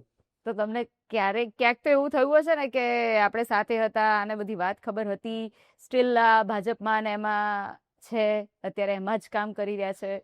સમય નીતિનો ખેલ છે આ બધો, સમય પ્રમાણે. તો તમે એમને ક્યારે એવું કીધું નથી કે ભાઈ ભાજપ છોડીને હવે આપમાં આવી જાવ? એ સમયે આવશે, કહેશો? કેવું નહીં પડે, સમય જ એવો આવશે, ખાનખાના લોકો આવશે આ બાજુ, એમાં કેવું પડે. વિસાવદરની જનતા માટે તમે કોઈ જનતા દરબાર કેવું આયોજન કરો છો જ્યાં લોકો સીધા તમને આવીને મળી શકે? સીધા જ મળી શકે, કશું કઈ દરવાજો ખુલ્લો રાખીએ છીએ અમે તો. દર બીજા અને ચોથા શુક્રવારે વિસાવદરની ઓફિસે સવારે 10 થી સાંજના 5:30 સુધી હું બેસું. દર બીજા અને ચોથા શનિવારે હું ભેસાણની ઓફિસે આખો દિવસ બેસું. કોઈ અપવાદરૂપ સંજોગ હોય, મારે કંઈક કામ આવી ગયું, કંઈક ઘટના દુર્ઘટના બની, કોઈ કેજરીવાલ સાહેબની મીટિંગ હોય, કંઈક કોર્ટની કેસ તારીખ હોય તો ન હોઉં, અધરવાઇઝ હોવ જ. એમ મહિનામાં 4 દિવસ હું ઓફિસમાં આખો દિવસ બેસું, અને એમાં કોઈ પ્રતિબંધ, કોઈ કાંઈ નહીં, કોઈ ભલામણ નહીં, કોઈ ચિઠ્ઠી નહીં. આવો સીધા રૂમમાં આવીને બેસીને જે ચર્ચા કરવાની કરવાની, કોઈ અપોઇન્ટમેન્ટ નહીં, કાંઈ નહીં, કોઈ વસ્તુ નહીં, નિખાલસતાથી જે ચર્ચા કરવી એ કરવાની. એમાં હું કોઈને જ્ઞાતિ નથી પૂછતો કે હું કોઈને કઈ પાર્ટીનું કાર્ય એ કાંઈ પૂછતો નહીં. આવો બેસો, આ તમારી પોતાની ઓફિસ છે, તમે માલિક છો, હું અહીંયા તમારો મેનેજર છું, અને તમને જે કહેવો એ કહો. એ જ ભાવનાથી કામ હાલે છે. કેટલાક કામ થાય, કેટલાક કામ ન થાય, કેટલાક કામમાં ખાલી સલાહ આપી શકાય, કેટલાક કામમાં સૂચન, કેટલાક કામમાં ભલામણ, કેટલાક કામમાં સહાનુભૂતિ. જેવો માણસ જેવું કામ જેવી વાત, એ પ્રકારે બધું હાલતું હોય. પણ 4 દિવસ લોકો મને કોઈ પણ પ્રકારની અગવડતા વગર મળી શકે એવી વ્યવસ્થા છે. સારું કહેવાય, ખૂબ સારું કહેવાય. ભાજપના એવા 3 નામ મારે જોઈએ છે જેને તમે ભવિષ્યમાં આમ આદમી પાર્ટીમાં જોવા માંગતા હો, જેનું કામ તમને ગમતું હોય, કાં તો એ વ્યક્તિત્વ તમને ગમતું હોય, કાં તો પછી એને પ્રિવિયસલી કોઈ એવા કામ કર્યા હોય જે તમને ગમતા હોય, કાં તો આવનારા સમયમાં એવા કોઈ કામ કરવાના હોય જેની સ્ટ્રેટેજી તમને ખબર હોય. અને એવા 3 નામ કહે છે જે ભાજપમાં છે અત્યારે, પણ એને આમ આદમી પાર્ટીમાં આવશે તો આમ આદમી પાર્ટીને પણ ફાયદો થશે, અને જનતાને, જે તમારું ખાસ છે કારણ કે જનતાને આપણે ફાયદો કરાવવાનો. એટલે ભાજપમાં જો 100% ખરાબ કંઈ હોતું નથી. ભાજપમાં ખૂબ સારા માણસો છે જ, બુદ્ધિશાળી છે, હોશિયાર છે, પીઠ છે, સમજદાર છે, જ્ઞાતિ પણ એની હારે ઊભી હોય એવા જ્ઞાતિના બેઝવાળા માણસો છે. પણ ભાજપ એના પત્તા કાપી નાખ્યા છે. ભાજપમાં અત્યારે તોડબાજો, કોન્ટ્રાક્ટરો, માફિયાઓ, ગુંડાઓ, લફંગાઓ એવી માનસિકતા ધરાવતા માણસોનો અત્યારે દબદબો છે. સજ્જન હોય, શાલીન હોય, સમાજ સેવક હોય, વાસ્તવિક રીતે થોડોક વ્યવસ્થિત માણસ હોય, એની કોઈ અત્યારે ભાજપમાં કદર નથી. એટલે હું 3 નહીં, દેવા ખાતર તો 300 નામ દઈ શકું, પણ દઈ તો ભાજપ પાછા એને દબી દે. એટલે એનો રસ્તો જો મારે ખુલ્લો રાખવો હોય એવા સજ્જન માણસોનો આમ આદમી પાર્ટી માટે, તો અત્યારમાં નામ ન બોલાય. પણ આ વાત જે સાંભળશે એને કબૂલ કરશે કે ભાજપમાં અત્યારે સારા માણસોની કોઈ જગ્યા નથી. નબળી માનસિકતા હોય, ગમે તેમ કરીને લૂંટી જ લેવું, કમાઈ જ લેવું છે, સરકારી પૈસા ખાઈ જ જવા છે, ગમે તેમ કરીને એવા માણસોનો દબદબો છે. અને જે થોડું ઘણું માનવતાથી, સંવેદનાઓથી, ભગવાનનો ડર રાખીને સમાજની મર્યાદા જાળવીને કામ કરનારા નેતા છે, એનું કાંઈ ઉપજતું જ નથી. અને આ ગુજરાતની સૌથી મોટી સમસ્યા ગણી શકાય. રાજનીતિમાં આટલી હદે આવું ક્યારેય નહોતું. ભલે રાજનીતિ છે, આમાં ગુંડા, લફંગા, તમામ પ્રકારની વકલ હોય, એ બધું આવ્યું જ છે. પણ એટલું બધું ઇમ્બેલેન્સ થઈ જાય કે 90% સ્ટેક ગુંડાઓના હાથમાં આવી જાય, 10% લોકોના હાથમાં કાંઈ ન વધે, એવું કોઈ દી નહોતું થયું. એટલે આજ ભાજપમાં નબળા માણસોનો દબદબો છે, નબળી માનસિકતા ધરાવતા લોકોનો દબદબો છે, નબળા કામ કરનારા લોકો, ગમે ત્યાંથી લઈ લેવું, પડાવી લેવું, જૂટવી લેવું, એવા લોકોનું વધારે વર્ચસ્વ છે. વર્ચસ્વ છે. સારા માણસો છે અને છે જ, તો એ જ હું 3 નામ પણ એ પૂછું 3 નહીં, એવા તો 3000 છે.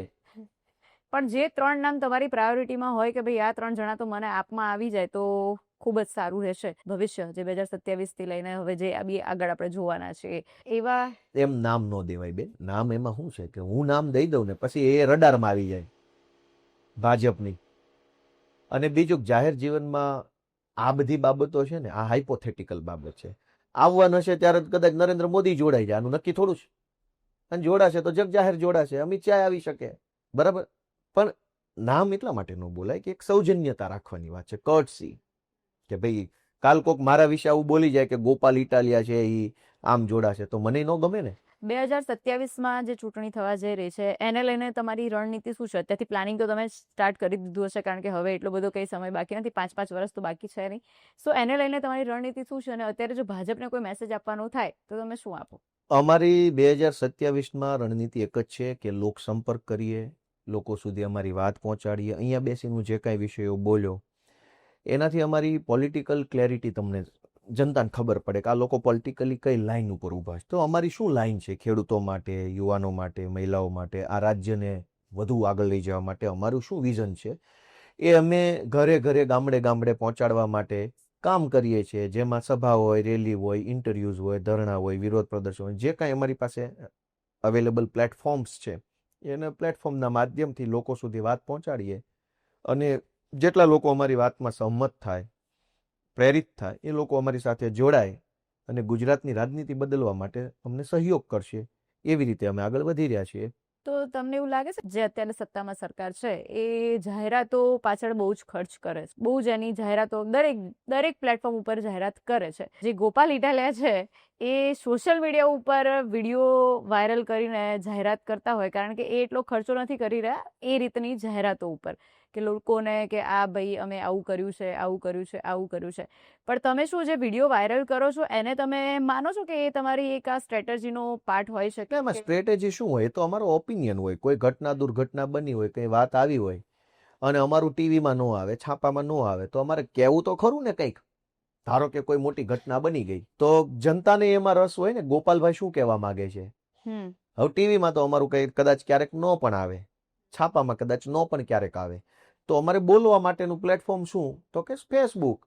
તો ત્યાં જઈને 2 શબ્દો કહીએ કે ભાઈ અમદાવાદમાં ફલાણી ઘટના બની, એમાં અમારું આવું મંતવ્ય છે, આવી માંગણી લાગણી છે. એટલે એમાં કોઈ સ્ટ્રેટેજી બેટેજી કંઈ કામ છે નહીં. અને ભાજપ જે જાહેરાતો પાછળ ખર્ચો કરે છે, મારું એમ કેવું છે કે જાહેરાત આપે અને અબજો રૂપિયા વાપરી નાખે ને તોય હું તો એમ કહું ભલે કરે, કંઈ વાંધો નહીં, પણ કંઈક કર્યું હોય એની જાહેરાત કરો ને. જે કામ તમે કર્યું હોય, થયું હોય, લોકોને બેનિફિટ મળ્યો હોય એની જાહેરાત હોવી જોઈએ. આ તો હાવ એમનામ જાહેરાત છે. આ તો બધું બહુ લાંબુ થઈ જાય આમાં બોલવા બેસીએ તો. બાકી એવી વાતોની જાહેરાત છે કે જે કોઈને ખબર જ નથી. અબજો રૂપિયાની જાહેરાત તમે જે કર્યું હોય એની આપવાની છે. ગોપાલભાઈ પીએચડી થાય તો જ એવું લગાડવાનું પાટિયું પીએચડી થયા. હવે મને એબીસીડી આખી ન આવડતી ને પીએચડી પાટિયા મારું તો તકલીફ આ વાતની છે. રાજકોટના મહાનગરપાલિકાની જે તમે સભાઓ કરી 3, એમાં માણસોની સંખ્યા વધારે હતી, ખાસા બધા લોકો ભેગા થયા હતા. તો તમને શું લાગે છે કે ત્યાં હવે જે મેયર કે થશે એ આમ આદમી પાર્ટીના હોઈ શકે? આમ આદમી પાર્ટી ના જ હોવા જોઈએ. ભાજપના તો જોઈ લીધા વર્ષોથી રાજકોટની અંદર. કોંગ્રેસના જોવાના નથી કાંઈ, એમ કે હમણાં તો કાંઈ છે નહીં એવું. તો આમ આદમી પાર્ટીના જ હોવા જોઈએ ને, એમાં શું વાંધો છે? અને આટલી મોટી સંખ્યામાં લોકો સભામાં આવે એનો એક સંદેશ છે કે જ્યાં માણસને આશા હોય, વિશ્વાસ હોય, ત્યાં જ માણસ જાય. એ તો સાયકોલોજી છે. સભા હોય કે રેલી હોય કે કંઈ પણ હોય, રાજકીય હોય કે સામાજિક, જ્યાં તમને એક ભરોસો હોય, જ્યાં એક વિશ્વાસ હોય, ત્યાં જ તમે જવાના છો. બીજે તમે જવાના જ નથી. ભાઈ મને તારી પર વિશ્વાસ જ નથી, કેમ જવાનું? જો ખૂબ વિશાળ સંખ્યામાં લોકો આમ આદમી પાર્ટીની સભામાં આવવા લાગ્યા, સ્વયંભૂ, અમે ક્યાં સરકારી બસો મૂકીએ છીએ કે તલાટી મંત્રીઓને શિક્ષકોને કામે નથી લગાડતા કે લાવજો ભરી માણસો, છતાંય આવે છે. એ બતાવે છે કે વિશ્વાસ અને આશા બંને આમ આદમી પાર્ટી સાથે લોકોની જોડાઈ રહી છે. અને એટલે રાજકોટના મેયર એ બનશે. જ્યાં આશા હોય, જ્યાં વિશ્વાસ હોય, ત્યાં મેયર તો બનવાના જ.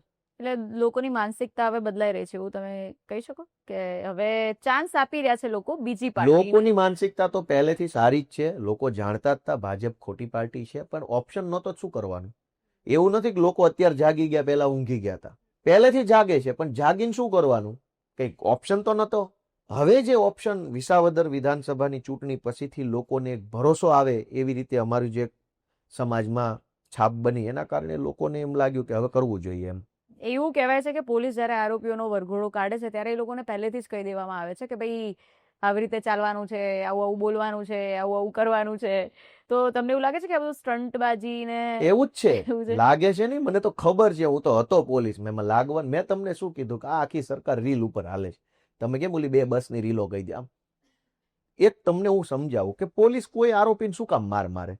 એટલે ખોટું કર્યું હશે તો મારતા હશે. નહીં હું તો તો પોલીસ ખોટું રહી કરે એને જ મારવાનો હોય તો આ દુનિયામાં ખોટું થતું જ બંધ થઈ જાય. હા પોલીસ કોઈ આરોપીને મારતી નથી. બધાને કહી દીધેલું હોય છે કે તારે ખાલી આ રીલ બનાવવાની છે, થોડુંક લંગડું હાલવાનું છે અને આવી રીતે કરજે, એટલે એક રીલ બની જાય પછી તને ગાડીમાં બેહાડી દેશું.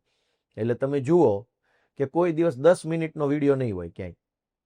તમે લંગડા હાલતા હોય તો બતાવો 10 મિનિટનો વિડીયો, 10 મિનિટ સુધી આમથી તેમ ચલાવો.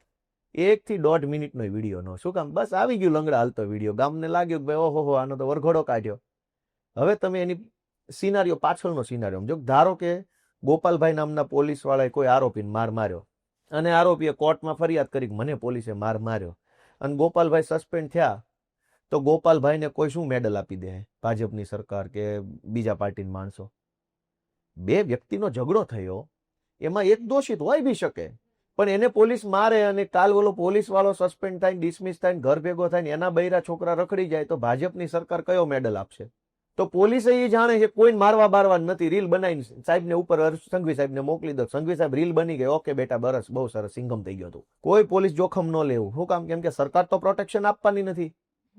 આરોપીને માર્યા પછી સરકાર કોઈ પોલીસને સપોર્ટ નથી કરતી. સરકારને તો શું છે, રીલ બનાવવાની જરૂર છે. રીલ બની જાય એટલે પતી ગયું. શું કામ? તો કે ગામને સમાજને લોકોને બતાવી દે જો ભાઈ અમે આ ફલાણાનો વરઘોડો કાઢી નાખ્યો. લોકો ખુશ થઈ જાય રીલ જોઈ. હવે પબ્લિક તમે સમજો કે રીલ જોઈને ખુશ થઈ જાય છે, તો આમાં ન્યાયની ક્યાં વાત આવી? અને પોલીસ વાળો મારે છે તો પોલીસ પોતાની જવાબદારી લેતો હશે? એને બાળ બચ્ચા નથી? કાલે એની ઉપર એક્શન લેવાના. તો ખેડાની અંદર તમને ખબર હોય તો 8-10 આરોપીને પોલીસે થાંભલો પકડાઈને માર્યા હતા જાહેરમાં, આવી રીતે લિટરલી જાહેરમાં માર્યો હતો. અને હાઈકોર્ટે બધા પોલીસ વાળા ઉપર ગુનો દાખલ કર્યો અને સસ્પેન્ડ કર્યા મારવા બદલ. કેમ કે કાયદો એવો છે કે પોલીસ કોઈને લાફોય મારી શકતી નથી. દોષિત હોય કે ન હોય ન્યાયાધીશ નક્કી કરશે ને, પોલીસે થોડું નક્કી કરવાનું. તો પોલીસ કોણ છે જે દોષિત છે એમ કહીને મારી લે? એટલે આ વરઘોડાની જે પ્રથા છે એ પબ્લિકને છેતરવાની પ્રથા છે. એક વરઘોડાના નામે પબ્લિકને ખુશ કરી દેવાની. બોલે આરોપીને કહી દે ભાઈ લંગડો હાલજે જરાક, હાલને ભાઈ તારું પતે મારું પતે. એટલે શોબાજી જેવું જ છે. 100% શોબાજી છે. હું તમને એમ કહું, ધારો કે પોલીસે રિયલ માર્યો ને પેલા માણસે કોર્ટમાં ફરિયાદ આપી, તો પોલીસની જવાબદારી કોની? એના બૈરા છોકરા રખડી જાય એની જવાબદાર કોણ? તો પોલીસ વાળો એટલું નહીં વિચારતો ભાઈ હું શું કામ ભાઈ ગામને રીલ બતાવવા હાટું મારા બૈરા છોકરા રખડી પડે એવું કામ કરું? પોલીસ નહીં વિચારતો હોય? વિચારે જ. હવે એવા નિવેદનો સામે આવી રહ્યા છે કે ભારત દેશ વિશ્વગુરુ થઈ ગયો છે. એને તમે કેવી રીતે જોવો છો? થઈ ગયો છે? જો વિશ્વગુરુ છે ને, એ તો માણસની આંખમાં ધૂળ નાખવાનો શબ્દ છે. આ ગ્લોબલાઇઝેશનના જમાનામાં કોઈ કોઈનો ગુરુ ન હોય, ભાઈ હોય. દુનિયાના બીજા દેશોમાં તો ગુરુનો કોન્સેપ્ટ જ નથી. ત્યાં બ્રધરહુડ છે. ગ્લોબલ શબ્દ શું છે? બ્રધરહુડ છે કે પછી ગુરુ શબ્દ છે? ભાઈ તમે એકબીજાના ભાઈ હોઈ શકો, એકબીજાના મિત્ર હોઈ શકો. આપણે જે ઇન્ટરનેશનલ કોન્ફરન્સીસ થાય છે એમાં શું શબ્દ વપરાય છે? મિત્ર દેશો. મિત્ર દેશો એવો શબ્દ સાંભળ્યો છે? મિત્ર દેશો એકબીજાને મિત્ર દેશ કે કેમ ગુરુ દેશ નથી કહેતા? ગુરુભાઈ છે અમારા. ગુરુભાઈ એવો શબ્દ સાંભળ્યો છે તમે? એક જ ગુરુના 2 ચેલા હોય ને એ પોતપોતાને ગુરુભાઈ કે અમે બંને એક ગુરુના ચેલા છીએ. 2 દેશ વચ્ચેની કોન્ફરન્સ જ્યારે થાય ત્યારે એનો ગુજરાતી શબ્દ છે મિત્ર દેશો, બરાબર? અને એનો અંગ્રેજી શબ્દ મને યાદ નથી આવતો શું હશે, પણ દુનિયાની અંદર દરેક દેશની સરકારો એકાબીજાની મિત્ર અથવા દુશ્મન માને છે. ગુરુ કોઈને માનતું નથી. એમ તો બધા ગુરુ જ છે. ભાઈ હું શું કામ તમને ગુરુ માની લઉં? દેશના લેવલ ઉપર, ઇન્ડિવિજ્યુઅલ લેવલ પર તમે મારો ગુરુ છો, તમે મને મીડિયાનું શીખવી શકો, પણ જ્યારે વાત દેશ લેવલની આવી જાય તો તું શાનો મારો ગુરુ? કેમ અમે અમારા દેશમાં ભાજી મૂળા છીએ? એમ બધા ન વિચારે? યુક્રેન હોય, નાનો દેશ છે આપણા કરતા, યુક્રેન એવું વિચારે કે ભાઈ ના ભાઈ આ 2 રાજ્યો 2 દેશ મોટા છે, ઓસ્ટ્રેલિયા અને અમેરિકાની, તો એ આપણા ગુરુ થઈ ગયા, આપણે છેલકા થઈ ગયા. એમ ગમે એવડો નાનો દેશ હોય તો વટ ન હોય એનો કે તું છે મારો ગુરુ? ભાઈબંધી વાળી વાત હોય તો બરાબર છે, બાકી ગુરુ વાળી ચર્ચા ન કરતો અહીંયા રહેવા દે. સમાનતામાં હોઈએ ત્યાં સુધી બરાબર છે, ઉપર નીચેની વાત એટલે ઈ આખું ઘૂઘરો પકડાવાની વાત છે. તમે કોન્સેપ્ટ જુઓ કે અહીંયા તો જે નિહાળમાં છોકરા ભણ્યા હોય એ માસ્તરની ગુરુ માનવા તૈયાર નથી. સમજો તમે. હવે ઈ જમાનામાં તમે એમ કે હું આખી દુનિયાનો ગુરુ એવું ન હોય. તમે ઇક્વલ લેવલ પર આવી શકો, અપર લેવલ પર આવી શકો, પણ તમે પોતાના દેશના લોકોને હાવ મૂર્ખ કેવી રીતે બનાવી શકો? અચ્છા, હવે જે હું પ્રશ્નો પૂછું છું એના તમારે નાના નાના જવાબ આપવાના છે, at least in one liners line kind of. So પહેલો છે કે વાક્ય પૂરું કરવાનું છે. ગોપાલ ઇટાલિયા જો સીએમ બને તો બધાને મજા આવે, જનતા ખુશ થઈ જાય. ખુશ થઈ જાય, પણ એને સીએમ મળે તો ખુશ થઈ જાય, પણ એ શું કરે કે શું એ એક લાઈનમાં ન કહી શકે. તમે મને એક લાઈન નું કીધું, એક લાઈનમાં કેમ કેવું હું થઈ જાય? જૂતું ફેંકનારને તમે કેવી રીતે જુઓ છો? એક લાઈનમાં, એક શબ્દમાં એને તમે શું જો તો શું ઉદ્દેશ્યથી ફેંક્યો એનાથી નક્કી થાય. જે પ્રીવિયસલી આપણે જોયા એમાંથી નહીં, જ્યારે કે દારૂડિયા એ ફેંક્યો છે, જે રિસન્ટ વાળું છે, ના તો એ સારું ન કહેવાય. એને તમે કોઈ એક શબ્દમાં કેવું હોય તો શું કહો? એવું ના કરવું જોઈએ. એમણે દારૂ પીને આવો ધંધો ન કરવો જોઈએ. દારૂ બંધી છે ને, પણ આપણે તો ગુજરાતમાં. એવું કહે છે. ગોપાલ ઇટાલિયાને જો કોઈ ખરીદવાની કોશિશ કરે તો કાઠિયાવાડી ભાષામાં એ એને શું જવાબ આપશે? આ તમારા બાપનો માલ છે, તો તમે ખરીદી લેવો. ગુજરાતે બીજા ગોપાલ ઇટાલિયાની જરૂર છે કે તમે એક જ કાફી છો? નહીં, ગોપાલ ઇટાલિયાની નહીં, દરેક સારા માણસની ગુજરાતને જરૂર છે. મારી એક નહીં, બધાની જરૂર છે આ દેશમાં. દરેક સારો માણસ આગળ આવે એવી આશા રાખશે. જો તમને એક દિવસ માટે મુખ્યમંત્રી બનાવવામાં આવે તો સૌથી પહેલો નિર્ણય તમે કયો લો? હમણાં તમે આખું ટેન્યર ના બનાવે, હવે એક દિવસ ના, તમે પેલા નક્કી કરી લો, એમ નહીં હાલે. હમણાં તમે મને કીધું કે એમ બને તો તમે 5 વર્ષનું મને નક્કી કરીને કીધું, મેં એનો જવાબ આપી દીધો. હવે તમે એક જ દિવસ માટે બનાવ્યા છે નહીં, કે તો એ ધંધો જ direct નથી કરવો, ઈ રહેવાનું. છોડી દેશો? છોડી નથી દેવાનું, પણ બનવું તો પાકા પાયે બનવું, જે બનવું તે. ભાઈ એક દિવસ ને 2 દિવસ શું હોય? છેલ્લે કઈ ગુજરાતી ફિલ્મ તમે જોઈ છે? છેલ્લે હમણાં આ આવી ને લાલો લાલો પિક્ચર જોયા. ફેમિલી સાથે? ના, હું અમારા ફેમિલી હતા, પણ અમારા બધા પાર્ટીના મેમ્બર્સના બધાની ફેમિલી સાથે 100-150 લોકો ગયા હતા. કેવી લાગી તમને ફિલ્મ? સરસ, મજા આવી. 100 કરોડનો આંકડો એને પાર કરી દીધો. સારું કહેવાય ને, આપણા ગુજરાતની પિક્ચર એટલી બધી સફળ થાય તો બહુ મોટી વાત કહેવાય, બહુ સારું કહેવાય. જો કોઈ કારણોસર રાજનીતિ છોડવું પડે તો પછી ગોપાલ ઇટાલિયા શું કરતા જોવા મળે? ખેતી અને લીગલ સ્ટડી, કાયદાનો અભ્યાસ કરતો હોઈશ અને થોડી ઘણી ખેતી કરતો હોઈશ. 2 વસ્તુ જ. 2 વસ્તુ. થેન્ક યુ, તમારી સાથે વાત કરીને બહુ મજા આવી, અને અમુક પ્રશ્નોના જવાબો પણ મળી ગયા, અને અમુક પ્રશ્નો ઉદ્ભવ્યા છે જે બીજા પોડકાસ્ટમાં આપણે કદાચ કવર કરી લઈશું. તમને પણ મજા આવી હશે એવું માની લઉં છું. મજા જ આવે. Thank you. સો આ હતા ગોપાલ ઇટાલિયા, જે યુવા નેતા છે, જે જનતા માટે જ જીવી રહ્યા છે, જનતા માટે જ કામ કરી રહ્યા છે, અને એમના જેવા બીજા સાથી મિત્રોને પણ શોધી રહ્યા છે. 2027માં ચૂંટણી આવી રહી છે, જેની એમણે અત્યારથી રણનીતિ પણ બનાવી લીધી છે અને એની તૈયારીઓ પણ શરૂ કરી દીધી છે. તો આવા જ બીજા પોડકાસ્ટ જોવા માટે તમે જોતા રહો ગુજરાત.